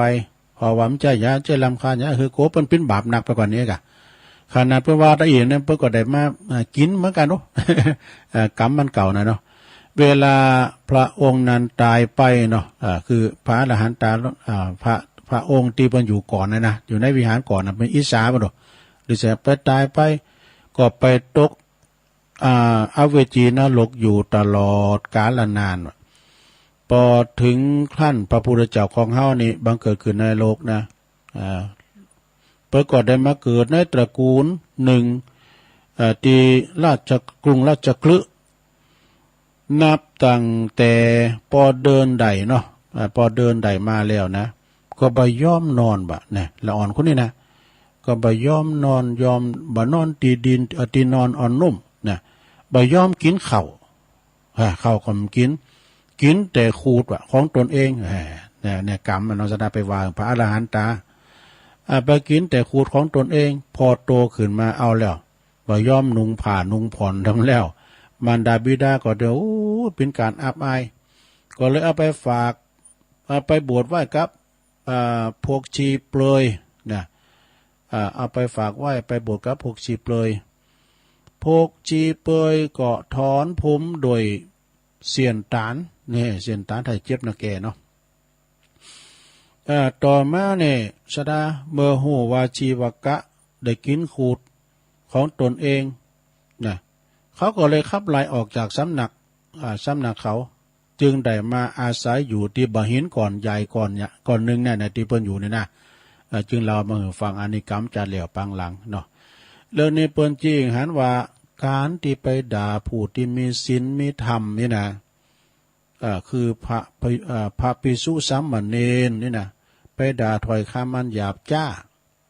แล้วก็ไปด่าปอด่าบิดามารดาด่าอุปชาอาจารย์เป็นกรรมหยาบจ้าอย่างได้ยอมได้รับอย่างนั้นเนอะอีดูนี่ใช่ไหมเพราะฉะนั้นเปิ้นว่าทุกคนจงอย่าได้ไปด่าปอด่าเมบิดามารดาอย่าไปด่าปู่ย่าตายายอย่าไปด่าครูบาอาจารย์นะพระภิกษุสามเณรเป็นอันขาดดังนี้จบสระ อันนี้นะเนี่ยสระญาติโยมทั้งหลายเนี่ยเปิ้นมีศีลมีธรรมนะกรรมมันจะเต้นโวยนะอันด่าอย่าหมู่เฮาทั้งหลายอย่าไปด่าสุมาเนาะไปด่าคุณเลาะตอจอก้านะขี่เหล้าขี่ยาน่ะมึนๆอยู่มันจะมาถึงน่ะแต่ถ้าด่าอันอรหันตากาอันเปิดจะมีอนันตริยกรรมเนาะลงเนาะอนันตริยกรรมเนี่ยไผได้เคยฆ่าปอฆ่าแม่นะฆ่าคนอื่นก็ยังแควนนะฆ่าปอฆ่าแม่ฆ่ามโนพระอรหันตาทำลายพระพุทธเจ้าจนเลือดห่อไอ้น่ะยังสงเหตุแตกจากการในเป็นกรรมมันนักดูอนันตริยกรรมอนันตแปลว่านักเนาะอันนี้ห้ามสวรรค์ห้ามนิพพานเนาะศรัทธาญาติโยมทั้งหลายอันนี้ก็มาเล่าสู่จู้กันฟังแถมเลิงนึงอยู่ศรัทธานะเดี๋ยวตัวนี้มันตัวน้อยเปลี่ยนแว่นตาหน่อยเอาเบอร์300ใส่ อันนี้ก็เป็นนิทานธรรมจากได้รับจากเมตตาธรรมอาจารย์ท่านพระอาจารย์เจริญโชติธรรมโมเรื่องนี้ให้ชื่อเรื่องว่าลอยเหลี่ยมเกวียนเนาะลอยเหลี่ยมเกวียนนี่ก็คือเป็นจะได้แต่ลองฟังพอนะลอยเหลี่ยมเกวียนเปิ้นว่าณเชตวันวิหารพระพุทธเจ้าเปิ้นปราลบภิกษุรูปหนึ่งซึ่งก็มีความกัดสันจึงเหล่าชาดกเหล่านี้ปวดจีหันโตดของสตรีที่มักประทุษร้ายต่อมิตรนะความว่าในอดีตเน้อพระพุทธเจ้าตถาคตของเขาเสวยพระชาติเป็นฤาษีเป็นพระฤาษีอาศัยอยู่ในอาสาลมหิมแม่น้ำนะอยู่มาหันวันหนึ่งมีธิดาของเศรษฐีร้อยอันนี้ก็เคยว่านะแต่ว่าเปิ้นอันนี้เป็นพิสดารเนอะ เมื่อแล้วในตุลุงเรายาวนะแต่อันนี้เปิ้นเส้น ก็มีลูกธิดาของเศรษฐีในลอยน้ำมาทุป่องเนี่ยฤาษีก็เอาไม้เอากำไม้นี่แล้วก็เอาขึ้นมาสาวขึ้นมาอีกนางนั้นก็จนธิดานางนั้นก็แข็งแรงขึ้นมาแต่ว่าธิดานั้นก็เกิดตกหลุมหักพระฤาษีเสียแล้วไอ้วะ แล้วก็ใจมารยารอลวงจุนพระฤาษีเนี่ยเดี๋ยวซิกไปเนี่ยจุเอาซิกมาเนี่ยเอาอยู่ปิ้นอันฤาษีจะดีอ่ะนะซิกมาแล้วจะมาทำด่านซิกมาแล้วก็มาอยู่ด้วยกันแล้วก็ไปกล้าขายลำไยเลยมันจะขายลำไย ไปกล้าขายด้วยกันเปิ้นว่าพระฤาษีนั่นก็ซิกพระฤาษีนั่นเสียศีลแล้วก็จนถึงซิกออกมาแล้วไปขายน้ำมันตะเกียงวะดูน้ำมันโกมในกาหลวงถ้ามือได้เจอว่าตักกะบัณฑิตเนี่ยอยู่ไม่หันวันหนึ่งมีโจรป่นเนี่ยอันนี้ก็มีโจรป่นเหมือนกันนะสดาแต่มันแสนนะอันนี้เป็นเราแบบพิสดารมีโจรป่นบ้านของตักกะบัณฑิตเพราะว่าป่นเป็นเศรษฐีด้วยนะมันก็เลิกพอแล้วไปป่นบ้านเศรษฐีแล้วก็ยับเอาภรรยาของตักกะเศรษฐีไปเป็นภรรยาแล้วก็นางผู้นี้เป็นคนที่ทูศีลเนาะก็ลวงหือโจรไปฆ่าสามีเก่านะดูแต่ว่าเมื่อโจรกำลังลงมือทรมานตักกะบัณฑิตตักกะบัณฑิตก็ห้ำลำไรนางเป็นคนแพทย์สยามโหบุญหกุลเฮาโบอยู่ได้แต่ก็มาจุเฮาสิ นางมาจูเฮาซิกแล้วมากราบมาขายได้รับได้รวยแล้วขึ้นหนีเข้าไปแล้วไปเอาโจรลงโจรมาขาเขาแล้วนางไปคุ้นบดีฮะท่านว่าอย่างไรก็ลองเล่าฟังเรามันพิจารณาไหนเขาก็ไม่อันเนี่ยว่าหนึ่งหญิงสองชายรักสามเศร้า ปรากฏว่าตักกะบัณฑิตก็เล่าให้ฟังว่านางไปคุ้นอย่างอีกาเนี่ยก็เลยปล่อยตักกะบัณฑิตแล้วก่อนหน้ามานางไปขาดูอันนี้เปิ้นจะว่าขานะเมื่อว่าหู้ความจริงอย่างนั้นแล้วก็ขับไล่ธิดาของเศรษฐีไปเสียให้พ้นไอ้วะนะแล้วก็ทั้งสองก็ไปบวชเป็นฤาษีดังเก่า แล้วก็สำเร็จฌานอยู่นะเนาะไปบวชอย่างเก่าเนาะในการละต่อมาในโจรนั่นก็คือพระอานนท์ในการละบัดนี้ส่วนว่าตักกะบัณฑิตนั้นก็คือองค์พระตถาคตข้อคิดเรื่องในประวัติสตรีควรยึดมั่นในสามีตนนี่จบลงไปนะตัวลงมันหนังเราไว้2เรื่องเกินนะมันหนังเราไว้2เรื่องนะมีไหนมันแทสกันมานี่นะเดี๋ยวกันลงอันนี้เป่าสังนี่ว่านอนผู้มีปัญญามันนี่ก็เล่ามาแล้วเนาะฉะนั้นสดาญาโยมเนาะร้อยเลี่ยมเกวียนอันนี้มันก็ในโลนะร้อยเลี่ยมเกวียนนี่นะมีจีว่าตักกะชาดกร้อยเล่มเกวียนนี่ก็มันนั้นอย่างตุลุงเราวันแล้วเนี่ยกะตุเจ้านั้นไปเห็นตักกะศิลาปุ่นติทิสาปาโมกเห็นถึง 3-4 ปีจบปริญญาเห็นไปเรื่องหยังเห็นเล่ห์เหลี่ยมของผู้หญิงนี่วะมันจะมาลอยเหลี่ยมเกวียนก็จ้างเด้อวันนี้หูหมดอะไรกะหูแล้วพยองโตน่ะเตียวไปจะไปเมืองปาราณสีและป่าและตุงมาถึงกลางตุงไปป้าเสร็จไม่ยิงด้วยนั่นก็ถามว่าตุ๊ปี้ไปไหนมาเจ้าไปเห็นมานะเนาะเห็นอะไรอย่างมาเจ้าเห็นเรื่องรอยเหลี่ยมของไม่ยิงนะแม่ยามว่ามาคราวนี้มันจะมาตอนใดก็มาเด้อจอดงอนละไอ้หนูหูหมดอะไรนะแน่ใจกับตุ๊ปี้นะปวดเอากันสักตั้งบอลเอามาอะไรได้นะเอาตัวเจ้าว่าเนาะแม่ยิงเนี่ยก็ลุยอะไรก็ไว้ก็วันแอวช่วยน้อยวันแอวก็ล้อผ่าเรื่องนี้ว่าปล่อยพี่อ่ะว่าปล่อยเดี๋ยวเป็นมหันใส่ว่าปล่อยช่วยน้อยจนบุตรเจ้าบ้านได้ยินนี่หล่ามันห้องเนาะกำผ้ากำมวยมากาก็โตตัวเจ้านั่นก็ตกสะปางเอายื้อดีนะก็ตัวพี่ก็โดดลงน้ำบ่อมากาแต่น่ะลงน้ำบ่อจุ่มว่ะปอนน้อยปอนนั้นก็หกมาแลนมาไก่เข้ากัน มึงห้องอย่างอีล่าเหรอมึงห้องอย่างตุเจ้าตกน้ำบ่อเลยจอยกันแล้วตุเจ้าขึ้นมาปวดหิมดีอ่ะเนี่ยจะไปพยองป้องขนร้อยเล่มเกวียนนะใช่เจตวันวิหารเนี่ยลงเนี่ยพระพุทธเจ้าเปิ้นปราลบถึงพระภิกษุรูปหนึ่งเด้อซึ่งมีความกษันนะจึงเล่าเลิงสุมาเด้ออันเจ้าได้กะตุลงก็ได้เบอร์ไปแล้วก็มันแทสกันนี่แต่มันหายไปไหนนะข้อคิดผู้มีปัญญาย่อมข่มอารมณ์ลำปีหยังสะได้ญาติโยมเอาอังเรือนนี่ดีกว่าเนาะนะกดติ๊กไว้แล้วติ๊กไว้แล้วเอาเรื่องนี้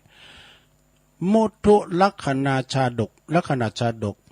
พระดาบทเสื่อมจากฌานนี่สะได้มันมีหลายนะของตุปีเลินแต่ว่ามันจะยาวแต่เขาตุลุงก็แหมว่าจะหลายนะแหมก็คือว่ามันแผ่ขยายไปเองก่อนหน้าเชตวันวิหารถ้าเหมาะสะได้พระพุทธเจ้าเปิ้นตรัสชาดกเลยในเปิดเตือนหือพระภิกษุตระหนักถึงโทษของกิเลสความว่าในอดีตนะสดาพระตถาคตก็เฮาเสวยพระชาติเป็นฤาษีดังแล้วอาศัยอยู่ในป่ามีจริวัตปิ้นตีนาเหลื่อมใสเดี๋ยวมาประวัติศาสตร์300ก็ช่วยน้อยจังหน่อยประวัติศาสตร์300ก็ใจมีจริวัตอันปิ้นตีนาเหลื่อมใสแก่ผู้คนที่มาปะเสหันปิ้นจำนวนหนักเด้อเปิ้นปิ้นที่ว่าสุปฏิปันโนอย่างประมาณนี้เนาะเปิ้นปิ้นที่น่าเลื่อมใสศีลจารวัตเปิ้นดีขั้นพระพุทธขั้นพระเจ้าพรหมทัตนะฮู้ความว่าฮู้ความเข้าจึงนิมนต์ไปจำวาสาที่สวนอุญญาณนะแล้วก็คือพระเทวีพระมเหสีของเปิ้นดูแลเด้อดูแลเมื่อพระฤาษีไก่จิตกับพระเทวีก็เกิดความลุ่มหลงเนี่ยพระเจ้าพรหมทัตหันเข้าจึงออกอุบายหือเทวีน่ะไปอยู่กับพระฤาษีถ้าเมื่อพระฤาษีดีใจบินอย่างมากเอาแล้วนะต่อมาพระเทวีกล่าวเตือนสติหือตันผู้ที่ทรงศีลนะเหตุฉันไหนทำตัวเยียงคารวาสทำเมื่อพระฤาษีหู้ซึกโตนะได้สติขึ้นมาส่งพระเทวีคืนหือพระราชาแล้วก็กลับไปสู่ป่าบัพปิกมาทำซ้ำป.2เนอะเด็กเนอะแล้วก็บัพปิกมาตีโซนอุทยานแห่งซ้ำป.2นะแล้วก็กลับไปสู่ป่าอยู่ตามธรรมชาติเล็กจุนได้ฌานสมาบัติดังเดิมแน่ไปปฏิบัติที่ป่าเขาหิมพานต์แล้วก็ได้ฌานเหมือนเดิมเนาะในกาลต่อมาพระเทวีนั่นก็คือนางอุบลวรรณาเทลีเนอะส่วนดาบทองค์ตถาคตนะแล้วก็ข้อคิดเปิ้นบอกว่ากิเลสปิ้นเคืองมัวเมาผู้ขาดสติยอมตกอยู่ในถาดกิเลสใดโดยง่ายจบสลายญาติโยมเดี๋ยวก่อนได้ขีดไว้ก่อนนะตัวลุงขีดลืมนะเราเรื่องเก่าเนี่ยเดี๋ยวต้องขีดข้อไว้ก่อนอันนี้เราผ่านแล้วอีกอะเนาะแฮม3 ปีตัวลุงมาเราครับนะปัดฝุ่นน้ำกำเนาะ อันนี้ปิ้นเรื่องเราเนอะสดาญาติโยมดังหลายนิทานไปนะอีกศรัทธาญาติโยมเขาได้ฟังกันนะก็มาในรายการของตุลุงนี่ก็มีทำห้องอย่างพองไว้เนาะเดี๋ยวก่อนเนอสดาก็ขอประกาศงานบุญทำสักงาน2 งานแต่ว่างานโทรไปนี่ก็ตุลุงจะประกาศตอนเจ้าแต่อันนี้มันจะถึงแล้วเนาะก็งานวันที่22 กันยายนนี่ก็ตรงกับแรม12 ค่ำเดือน12เปิ้นก็จะมีงานตานกวยสลากประจำปี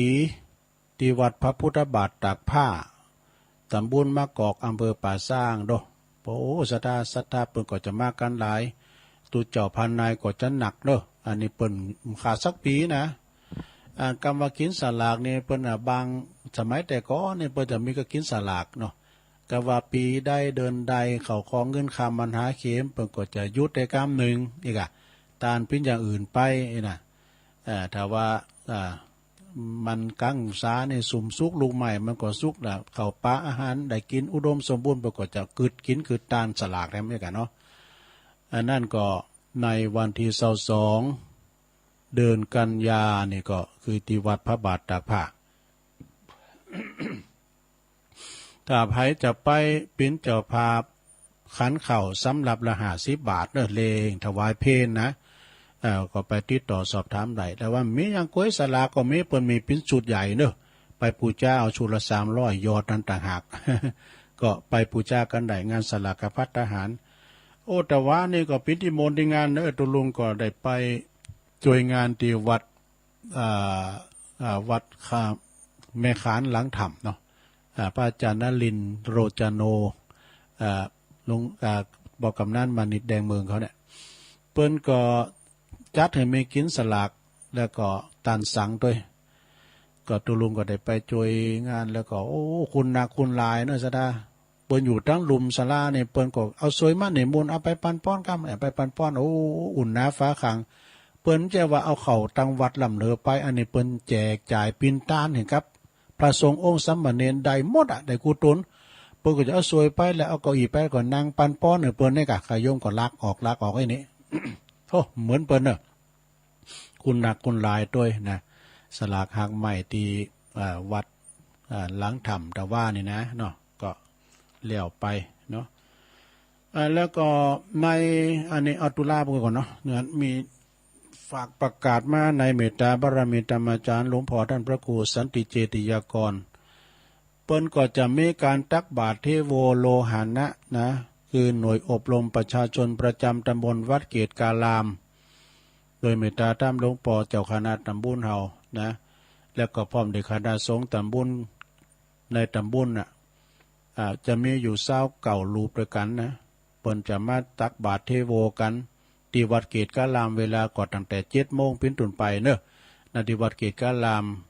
ก็ขอประกาศเชิญชวนกับศรัทธาละแวกไก่เคียงเนาะไปรวมทำบุญแล้วก็นำข้าวปลาอาหารข้าวสารอาหารแห้งไปรวมตักบาตรเทโวโลหานะนะการตักบาตรเทโวโลหานะนี่ก็บอกแล้วเด้อเนาะคือเป็นการที่ว่าพระพุทธเจ้าของเฮาหลังจากได้ตรัสรู้เป็นสัพพัญญูพระพุทธเจ้าพรรษาที่7เนี่ยท่านก็นึกถึงกุลแม่นะพระธรรมารดาเนี่ยเพิ่นก็เลยเสด็จขึ้นไปที่สวงสวรรค์จันตาวติงสาไปแสดงธรรมสวดไปแสดงธรรมอภิธรรมมา7 กำปีอันพุทธมารดาอยู่หันโค้มท่วนไตรมาส3 เดือนนะแล้วก็วันแฮมคำเปิ้นก็เสด็จจากเมืองสวรรค์ตาวติงสานะเปิ้นก็ลงมาสู่เมืองสังกัสสานครก็เปิ้นก็จะมาใส่บาตรกันเนี่ยครับก่อนนี่มันจะมีการตั้งไต่ปุ่นเนาะเฮาก็ตั้งวัดพระบาทอย่างนั้นน่ะปุ่นน่ะตั้งเปิดแล้วเฮาก็เอามาเผยแผ่กันเป็นการกระตุ้นการทำบุญเนาะจากนั้นก็การเปิ้นเสด็จออกลุ่งมาจากพระเจ้าเปิดโลกเปิ้นจะทำมือหันกันหมดนะตั้งงานเทวดาหรือว่าเปิ้นจะบันดาลหันกันนะภูมิ3 ภูมิภูมินรกภูมิเพศภูมิมนุษย์ภูมิสวรรค์เนี่ยคือหันกันหมดคนที่เคยตามบอกก็ทหารกันหมดนี่นะวันนั้นเป็นวันพระพุทธเจ้าเปิดโลกเนาะคือหันกันหมดฉะนั้นก็ที่วัดเกตกาลามเนาะเปิ้นก็จะมีขึ้นมานะฮะในเมตตาบารมีตามหลวงพ่อพระครูสันติเจติยากรหลวงพ่อนี่เปิ้นอู่เป็นกันเองนะสดาตุลุงก็เคยไปสนทนาธรรมที่เปิ้นไปเข้ากรรมที่ดอยนางเกี่ยวเปิ้นว่าก็เคยเลี้ยงควายมาเก่าก่อนพิษละอ่อนนะเปิ้นเป็นคนทำให้วางไปดอกสดานะเปิ้นอู่เป็นกันเองนะเปิ้นถือเนื้อถือโตก็ขอไหวสาบารมีธรรมตั้งแต่7 โมงเป็นต้นไปเนอะสถานที่วัดเกตกาลามก็ปากันไปวัดฝายหินด้วยเนอะสถานวัดฝายหินเนี่ยที่ต่างแห่งสถานนี้เฮาที่ฟังกันนี่นะก็ไปเนอะสถานมชนะเปิ้นก็จัดกันคุปีก็ปากันไปฝายหินนี่พระคุณเจ้าหลายเนอะสถานเนนจะหน่อยแล้วตัวเจ้าเกินก้าเนาะก็ ปากันไปที่วัดพระธาตุน้อยๆตุลุงเขานี่ก็จะมีอยู่นะนิมนต์ตุเจ้าถึง108รูปกันนะถึงพระถึงเนน2ฝั่งปิ้งนี่นะแต่มาข่มหัวนะกันมีวัดไหนมี3 ตุน 4 ตุนเนี่ยเอารถปิกอัพมาเลยใส่รถปิกอัพปิกบ้านปิกวัด วัดพระธาตุน้อยๆก็เชิงบันไดนาคเนื้อสดาเนี่ยก็ขอประกาศเชิญชวนเนาะพี่น้องทั้ง2ฝั่งปิ้งบ้านไก่เฮาห่างกันมาปี2 ปีแล้วเนาะปีนี้จัดกิจกรรมหลวงพ่อจัดกิจกรรมนะไปจะมาเปิดน้ำชากาแฟปิ่นตาลโรงทานก่อเจิญเนอะ11เหมือนกันมันมีวันเดียวนะเตากันหมดปุณน้ำเนาะที่บ้านปะหลงวงเขาบอกเนาะตุปิซิดเขาเดี๋ยวรอบน้องสมณะเนาะ อันเปิ้นจัดกูปีเนอะที่น้องสมณะที่บ้านเขาไม่บนลมมาปิ่นตาเขาบ่น่ะเปิ้นก็จัดกูปีอันนั้นโอ้คนหลายเนอะก่อนนี้เปิ้นมีกีฬาปืนบ้านปดปั่นจักรยานรอบสระแข่งกันปีนเสาน้ำมันเนี่ยแล้วก็เอาถังย่ำต้อยมีกะละมังกันแข่งพายกะละมังกันมีแข่งเฮ่อด้วยเนอะสถานเนาะ ฉะนั้นก็ไก่ที่ไหนก็ไปที่หันเนาะสถานมันปีนวันเดียวกันหมดนะปีนวันเดียวกันหมดเนาะสถานเนาะทำงานเนอะสถานญาติโยมอันนี้ก็ขอประกาศเมื่อคำยำคืนเติมเปิงก็ไม่ได้ยิน12 ตุลาก็งานบุญกฐินที่วัดเหล่ามนทาเนอะเปิ้นก็จะมีการวางศิลาเลิกศาลาการประเรียนโดยนะก็ขอประกาศเชิญชวนกับศรัทธาญาติโยมนะ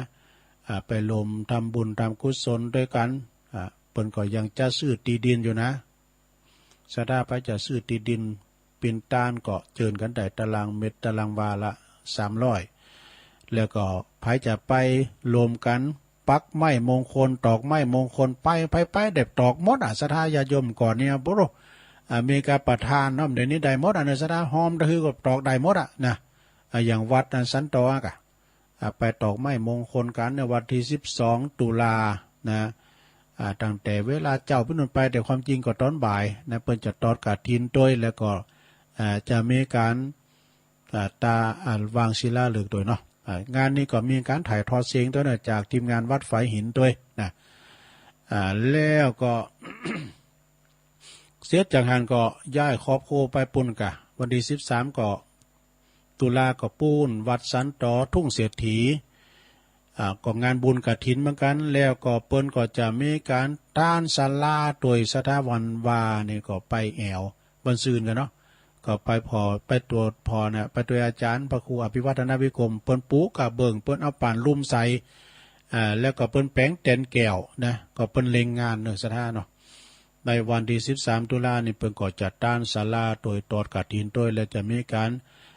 เสกซ่อมย่อมยศนะพระพุทธรูปประติมากรแต่จะมีไขตาพระเจ้าสวดมนต์แตนสวดมนต์ตันเนาะ แต่เมื่อก็ฟังตุลุงดอยมันก็เปิ้นจะอู่ เมื่อคืนเบิ่งอันนี้ก็เขาประกาศไว้เนาะสถาติวัดสันตอก็จะภาพเดียวกันเนอะคุณแม่จันฟองคุณเชิดพงษ์กิ่วแก้วแล้วก็ตระกูลปุณณนิธีนะปุณณนิธีนี่เพิ่นก็ไปขึ้นไปสั่งหันประกาศโลดกันไปเลยตุลานี่ก็14 ตุลานะฮะงานบุญกฐินที่วัดสันกาวานตำบลแมกาแล้วก็จะมีการวางศิลาฤกษ์สร้างพระธาตุเจดีย์โดยเนอะที่วัดสันกาวานว่าขอพระอาจารย์พระครูสังวรศิลาพิพัฒน์อาจารย์เจ้าคณะตำบลท่านไปเนอะมาเราช่วยกันเนอะมาช่วยกันก็ท่านนี้ก็จะไปช่วยอยู่วันที่14เนาะไปรวมทำบุญนะไปรวมทำบุญกับเพิ่นแล้ววันที่15ก็ที่บุญกฐินวัดสันตึงก็มีพักตั้งแต่อำเภอจอมทองเนี่ยอยู่ในเขตตำบลโขงเปานะวัดสันตึมก่อนในตุลุงหูจักตุลุงตุปียองตุนมีหันอยู่ก้าฮะตุปียองโอ้อูดีมารยาดีอูน้อมวัดสันตึงนี่เปิ้นก็จะมีวางศิลาฤกษ์สร้างพระธาตุเจดีย์โดยเนอในวันที่15และวันที่16ก็งานบุญกฐินแล้วก็ที่วัดศพแจมฝั่งซ้ายศพแจมฝั่งซ้ายนี่ก็ตำบลบันแปะจอมทองนี่แล้วก็วางศิลาฤกษ์สร้างพระธาตุเจดีย์โดยนะวันที่16เนาะแล้วก็วันที่7 พฤศจิกาวางศิลาฤกษ์พระธาตุเจดีย์ที่วัดบ้านโป่งตำบลหางดงอำเภอหอดเนอะแล้วก็วางศิลาฤกษ์แล้วก็งานบุญกฐินด้วยนะงานหนึ่งก็วันที่24 กันยาเนอะสถานเนอะ24 กันยาก็ขอเชิญโลมทำบุญถวายสังฆทานประจำปีเดือน12 แล้วก็ตานพัดลมโดยที่วัดปากตั้งเจริญเนอะ24กันยาเริ่มตั้งแต่8 โมง 9 โมงไปต้นไปเนอะสาธุอันนี้ก็เป็นข่าวสารงานบุญเนาะสาธุญาติโยมทั้งหลายตุลุงก็เอามาเล่าสู่จู้กันฟังเพลงเล็กน้อยที่มันไก่มามได้นะแต่มันไกลไปก็เขาก็เอาไว้ต้นเจ้า ต้นเจ้าก็ประกาศทำกรรมหนึ่งเนี่ยกะเนาะสาธุญาติโยมทั้งหลายเอาแล้วเนาะตอนนี้ไปตุลุงก็จะมาเปิดสายรอบ2ทำแล้วเนอะสาธุเนาะเปลี่ยนบรรยากาศอีกกรรมหนึ่งสาธุเขาฟังกันอยู่ก็มันแรงนี่เนี่ยมันก่อนจะแบบปอกกึนไพ่ที่โทมติดกับมาโทรตอนแรงเนี่ยเนอะมาโทรว่าเช็คคืนเช็คสายอยู่ตั้งใดนะโทรก็เข้ามาในเบอร์0899556506เนี่ยมีอยู่ก็ขาเผียวปลายไปเนาะ กันมันเผียวปลายตุลุงก็จะออกก่อนเวลาสักน้อยก็เดี๋ยวก็ฟังต่อเนอะสถาฟังผู้บวชชัยพรค่ะเจริญปอนแกไม่สาจ้าตุลุงโอ้อันนี้แม่สีทอนกันน่ะได้เสียงป้อยน้องบัวชัยประการเนาะวันนี้ทำงานวันแรกกันจ้ะวันนี้วันจันทร์เนาะพุกก็มาอยู่เจ้าชัยประการก็มาอยู่นะพุกวันที่พุกวันการมาอยู่พุกก็ทำเป็นนี่แน่ตุลุงโอ้ขอบคุณหลายๆเนี่ยพุกก็ชอบทำมาตีทั้งหมดไว้สาจ้าเจ้าสาธุโตน้องบัวชัยประการมาแล้วเจริญปอนนมัสการเจ้าแม่จันสมโอ้โหยิบหล่นแตนแค่เหลืองแตนไม่เล็กเหลืองกดเข้าไปเที่ยวเนี่ยจอดหน้าขาวมันเต้นหนักนั่นเดียวอุ๊กหน่อยก็ได้อ่ะโธ่แตนบอดอย่างพิงออกมาหล่นยังมันตันดีกว่าจอดหน้าขาเอาคาราบิวเข้าโมปนข้อให้น้ำนั่นนะยามองเขาตายามองนี่การคาราบิวนะตุลุงนะเดือดท้อนคาราบิวที่เป็นซองของซูบิเดิมนะเอาแม่น้ำแล้วก็เอาฟีดปากแผลมาเลยเพราะมันจุดอ่ะจำไว้เด้อสถาจำไว้อันนี้เป็นความหูเด้อเจ้าคาราบิวนี่หลายขนาดเจ๊ต้องเจ๊ปุ่มอาหารเป็นที่ดินนะอันทรงได้เดียวอ่ะลงหมดเลยรับรองมันได้รู้เจ้าบอกตำ5 ยาตัวเนาะขอบคุณแม่จันสมมานีจักเนาะโอ้ดีแล้วกำลังใจนะเจ้าดีหลายปนข้อให้น้ำอยู่ดีมีสุกเนาะเจริญปอนไหว้สาเจ้าตุลุงขอรักเจ้าอันนี้ใช่ประการเนาะเจ้ารักอันนี้เจ้าฟังตุลุงอยู่นะเจ้าใช่เจ้าชั่วโมงแรกกันรอฟังเปิ้นเจ้าไหว้สาเจ้าตุลุงเจริญปอน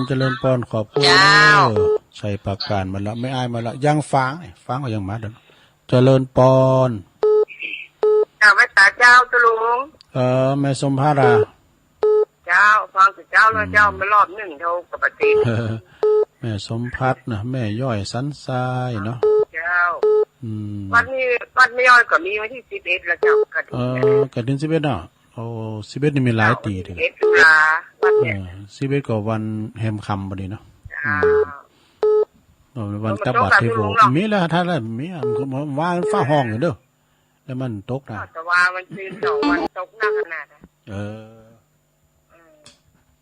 ตกหนักจุ่มยินดีเนอะสาธุ0899555656เจริญปอนไว้สักเจ้าด้านเนินแม่จันสีเนาะฟังเนี่ยก็ยากว่าอย่ามาแทรกมากวนแต่ว่าต้องจะพูดกับแม่จันสีสุขาเนาะเจ้าเจ๋งหัวลินฟังเจ้าแล้วเนาะฟังมาแล้วเนอะฟังเจ้าแล้วเจ้าชัดเจนดีอยู่แต่ตัดเปิดก็หันเนี่ยขนาดมันแทรกมันกวนก็มันอยู่ไก่หันโดเนาะไก่ท่านนี่ขอบคุณแม่จันสีชัดเจนมากชัดเจนก็เกี่ยวกับอินเทอร์เน็ตพองเนาะ จ้าบะมีมวลแล้วท่านบะมีละคน มี นั่น ละ ละ เสียงมาละเอิ้นมาละเนาะ เจ้า ยินดีนะแม่เด้อเจ้าสาธุสาธุอ้าวเข้ามาแถมได้อยู่เจริญปอน ขอเจ้าตัวลูกแม่อุ้ยฟังอยู่นะเจ้า อุ้ยอินแม่สาบเสมิง ชัดเจนเจ้า ดีกะแม่สาบนะสะเมิง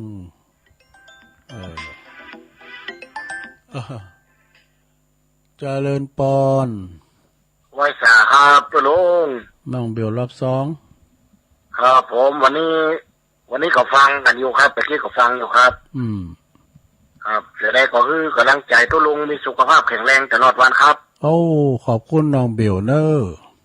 ไว้สาครับตัวลุงครับสาธุน้องเบล0899556506อ่ะเผ่วปลายแต่กะมีหยังก็โทรกันมาเนาะศรัทธาญาติโยมทั้งหลายวันที่22ก็ที่สุสานป่าช้าบ้านดอยหล่อเฮานี่นะเปิ้นจะมีโครงการปลูกต้นไม้นะปลูกต้นไม้นานาชนิดเนาะก็พี่น้องจะบ้านรวมกันเด้อตุลุงก็จะไปในเมตตาบารมีธรรมอาจารย์พระครูกัลยาณปราโมทย์นะไปเป็นประธานด้วยเจริญปอนไว้สาตุลงเจ้าอดไข้หัวตีบ้านทุกเจ้าลงน้ำบ่อน่ะแม่เสียวว่าบ่เจ้า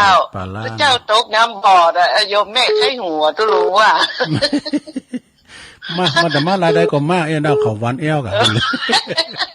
อดไข้หัวก็บ่ได้ว่าอันไปการมาเรามาฟังตุลุงกับมาตอนแผ่วตอนปลายเนี่ยจ้ะอีน่านี่ก็น้องสุพรไปกะไปกะเปิ้นไป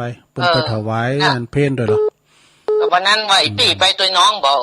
วันนี้ปี้บอกว่างเตื้อไอ้น้องถวายเพลใส่โอจัดลำไข้หัวตุลงเล่าตัวไข้หัวตัวโคตรไข้หัวมาได้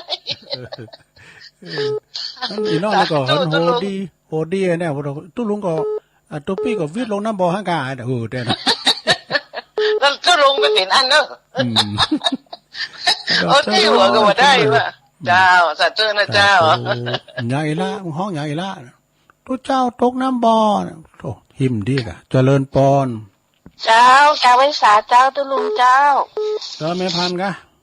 เจ้าแม่ละเจ้ามึงฟังมาแล้วป่าบงตุลุงปูน่ะหม่อนอย่างแม่เป็นหมาน่ะตุลุงเหล่าฉันตุเจ้ากระโดดน้ำบ่อเจ้าม่วนอยู่เจ้าตุลุงฟังอยู่ในเจ้าเป็นกำลังใจในเจ้าขอบคุณหลายๆเด้อพัดเพนดีเจ้าไปสัตว์เจ้าสาธุเอาบวชเป็นฤาษีจะดีจูเฮาซิกมา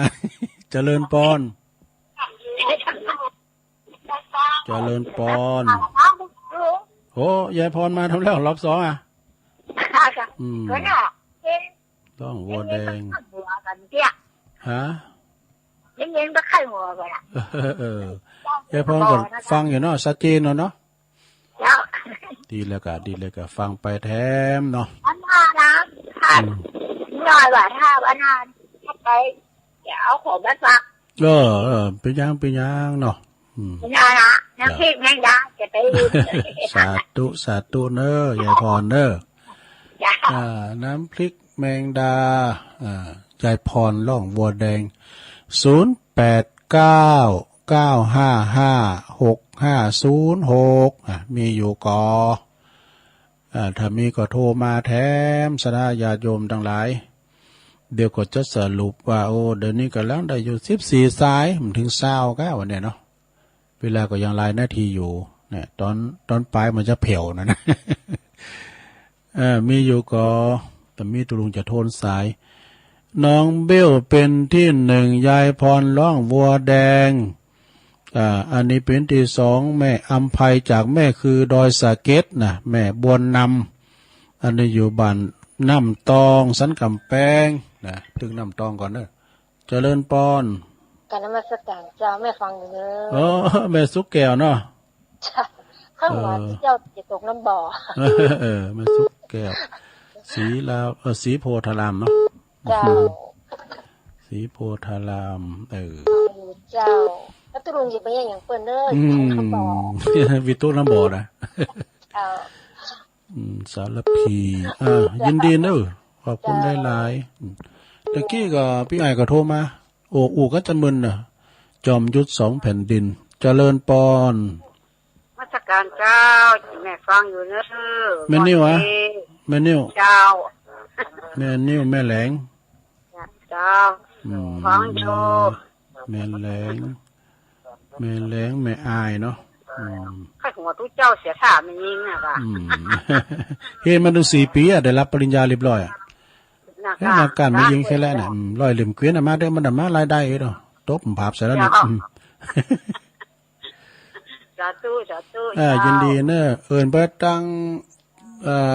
น้องนุ่งสูหน้านุ่งสูงซ่องตุลุงเด้อเด้อ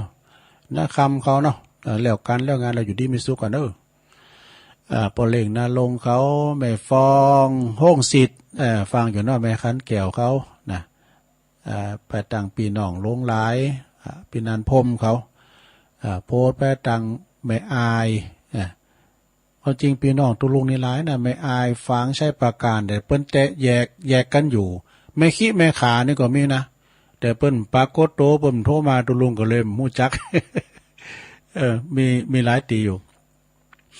เดี๋ยวก็โพสไปเพราะแม่อายบ้านดุงปัญจะทำร้องก่อนหน้าแดงเขาน่ะหน้าอุ่นเขานะพอลงแลเจ้าปอพญาแลอยู่หั่นดูนะก่อนก่อนนี่เคยกันหลายกันก่อนนะปล่อยหลวงก็ไปปล่อยหลวงวัดน่ะโอ้วัดกอลุงโลงน่ะนะที่หน้าวัดน่ะวัดปัญจะไอ้ก็หาได้ปัญจคณานุสรณ์ก็หาจ้ะวัดบ้านดุงเนี่ยนะลืมไปแล้วเมินนะแกเนาะ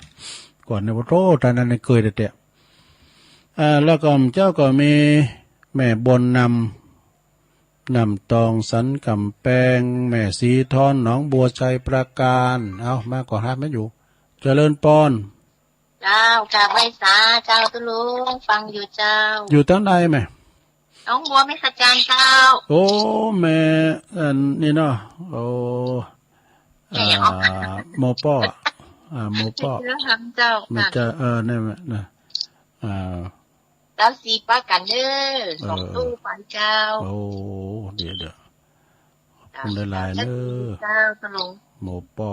แม่จิรพันธ์เจ้ากราบไหว้สาเจ้า13ก็ไปอยู่กันเนาะเจ้าไปเจ้า13ก็ไปกันเดปูนวัดทุ่งเศรษฐี30นี่ยังจะ30ตุลานี่ปะท่อมีไป10ตุลาเจ้านั่นนะนะครูสมเด็จนะเจ้า30ตุลานี่ถึงมาแล้วเนาะโอ้200วัดรถตู้ไปก็เอารถปาดไปกูเตือนเจ้าแต่ก็ไม่สาเจริญพ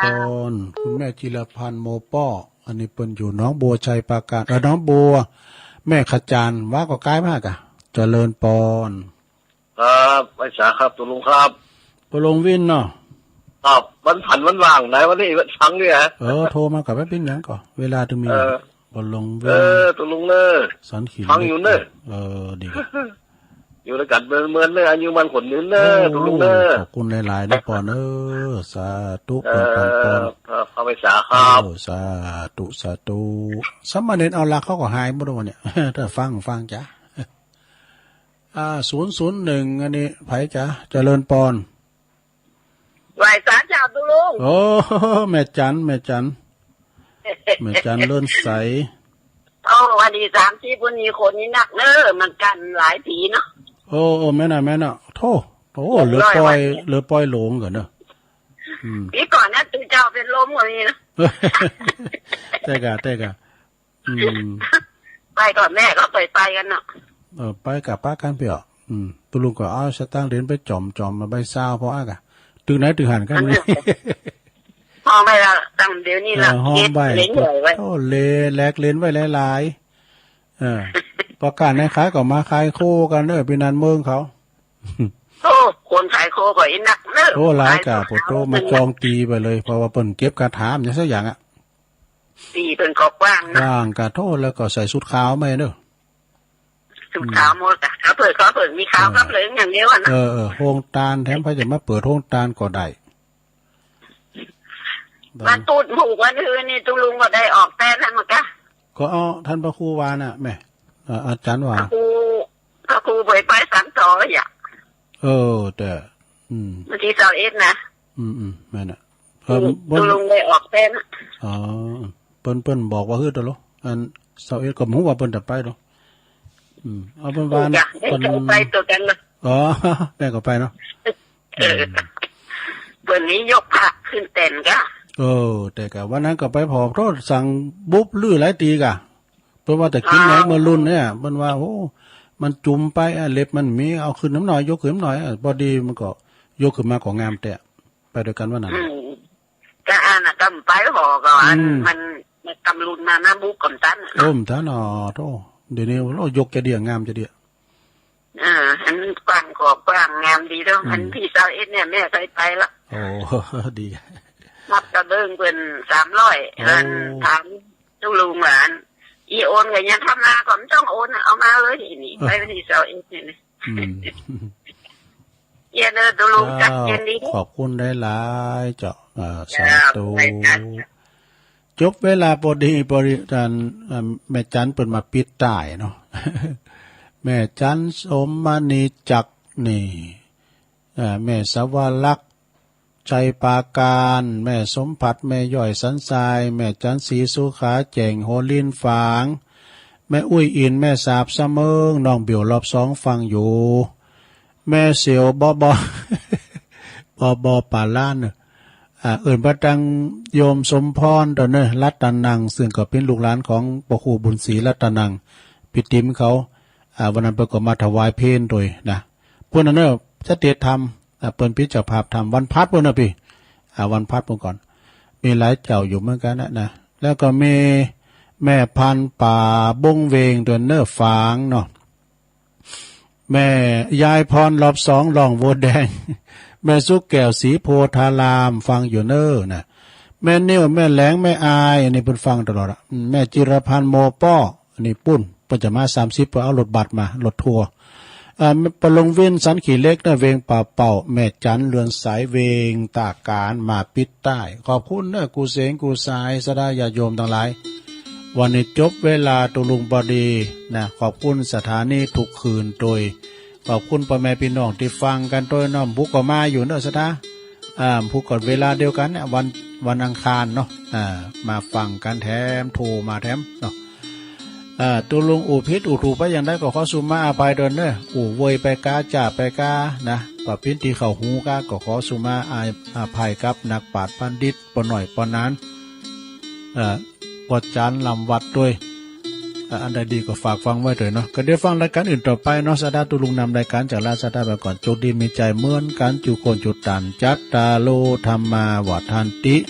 อายุวันโนสุขังปะลัง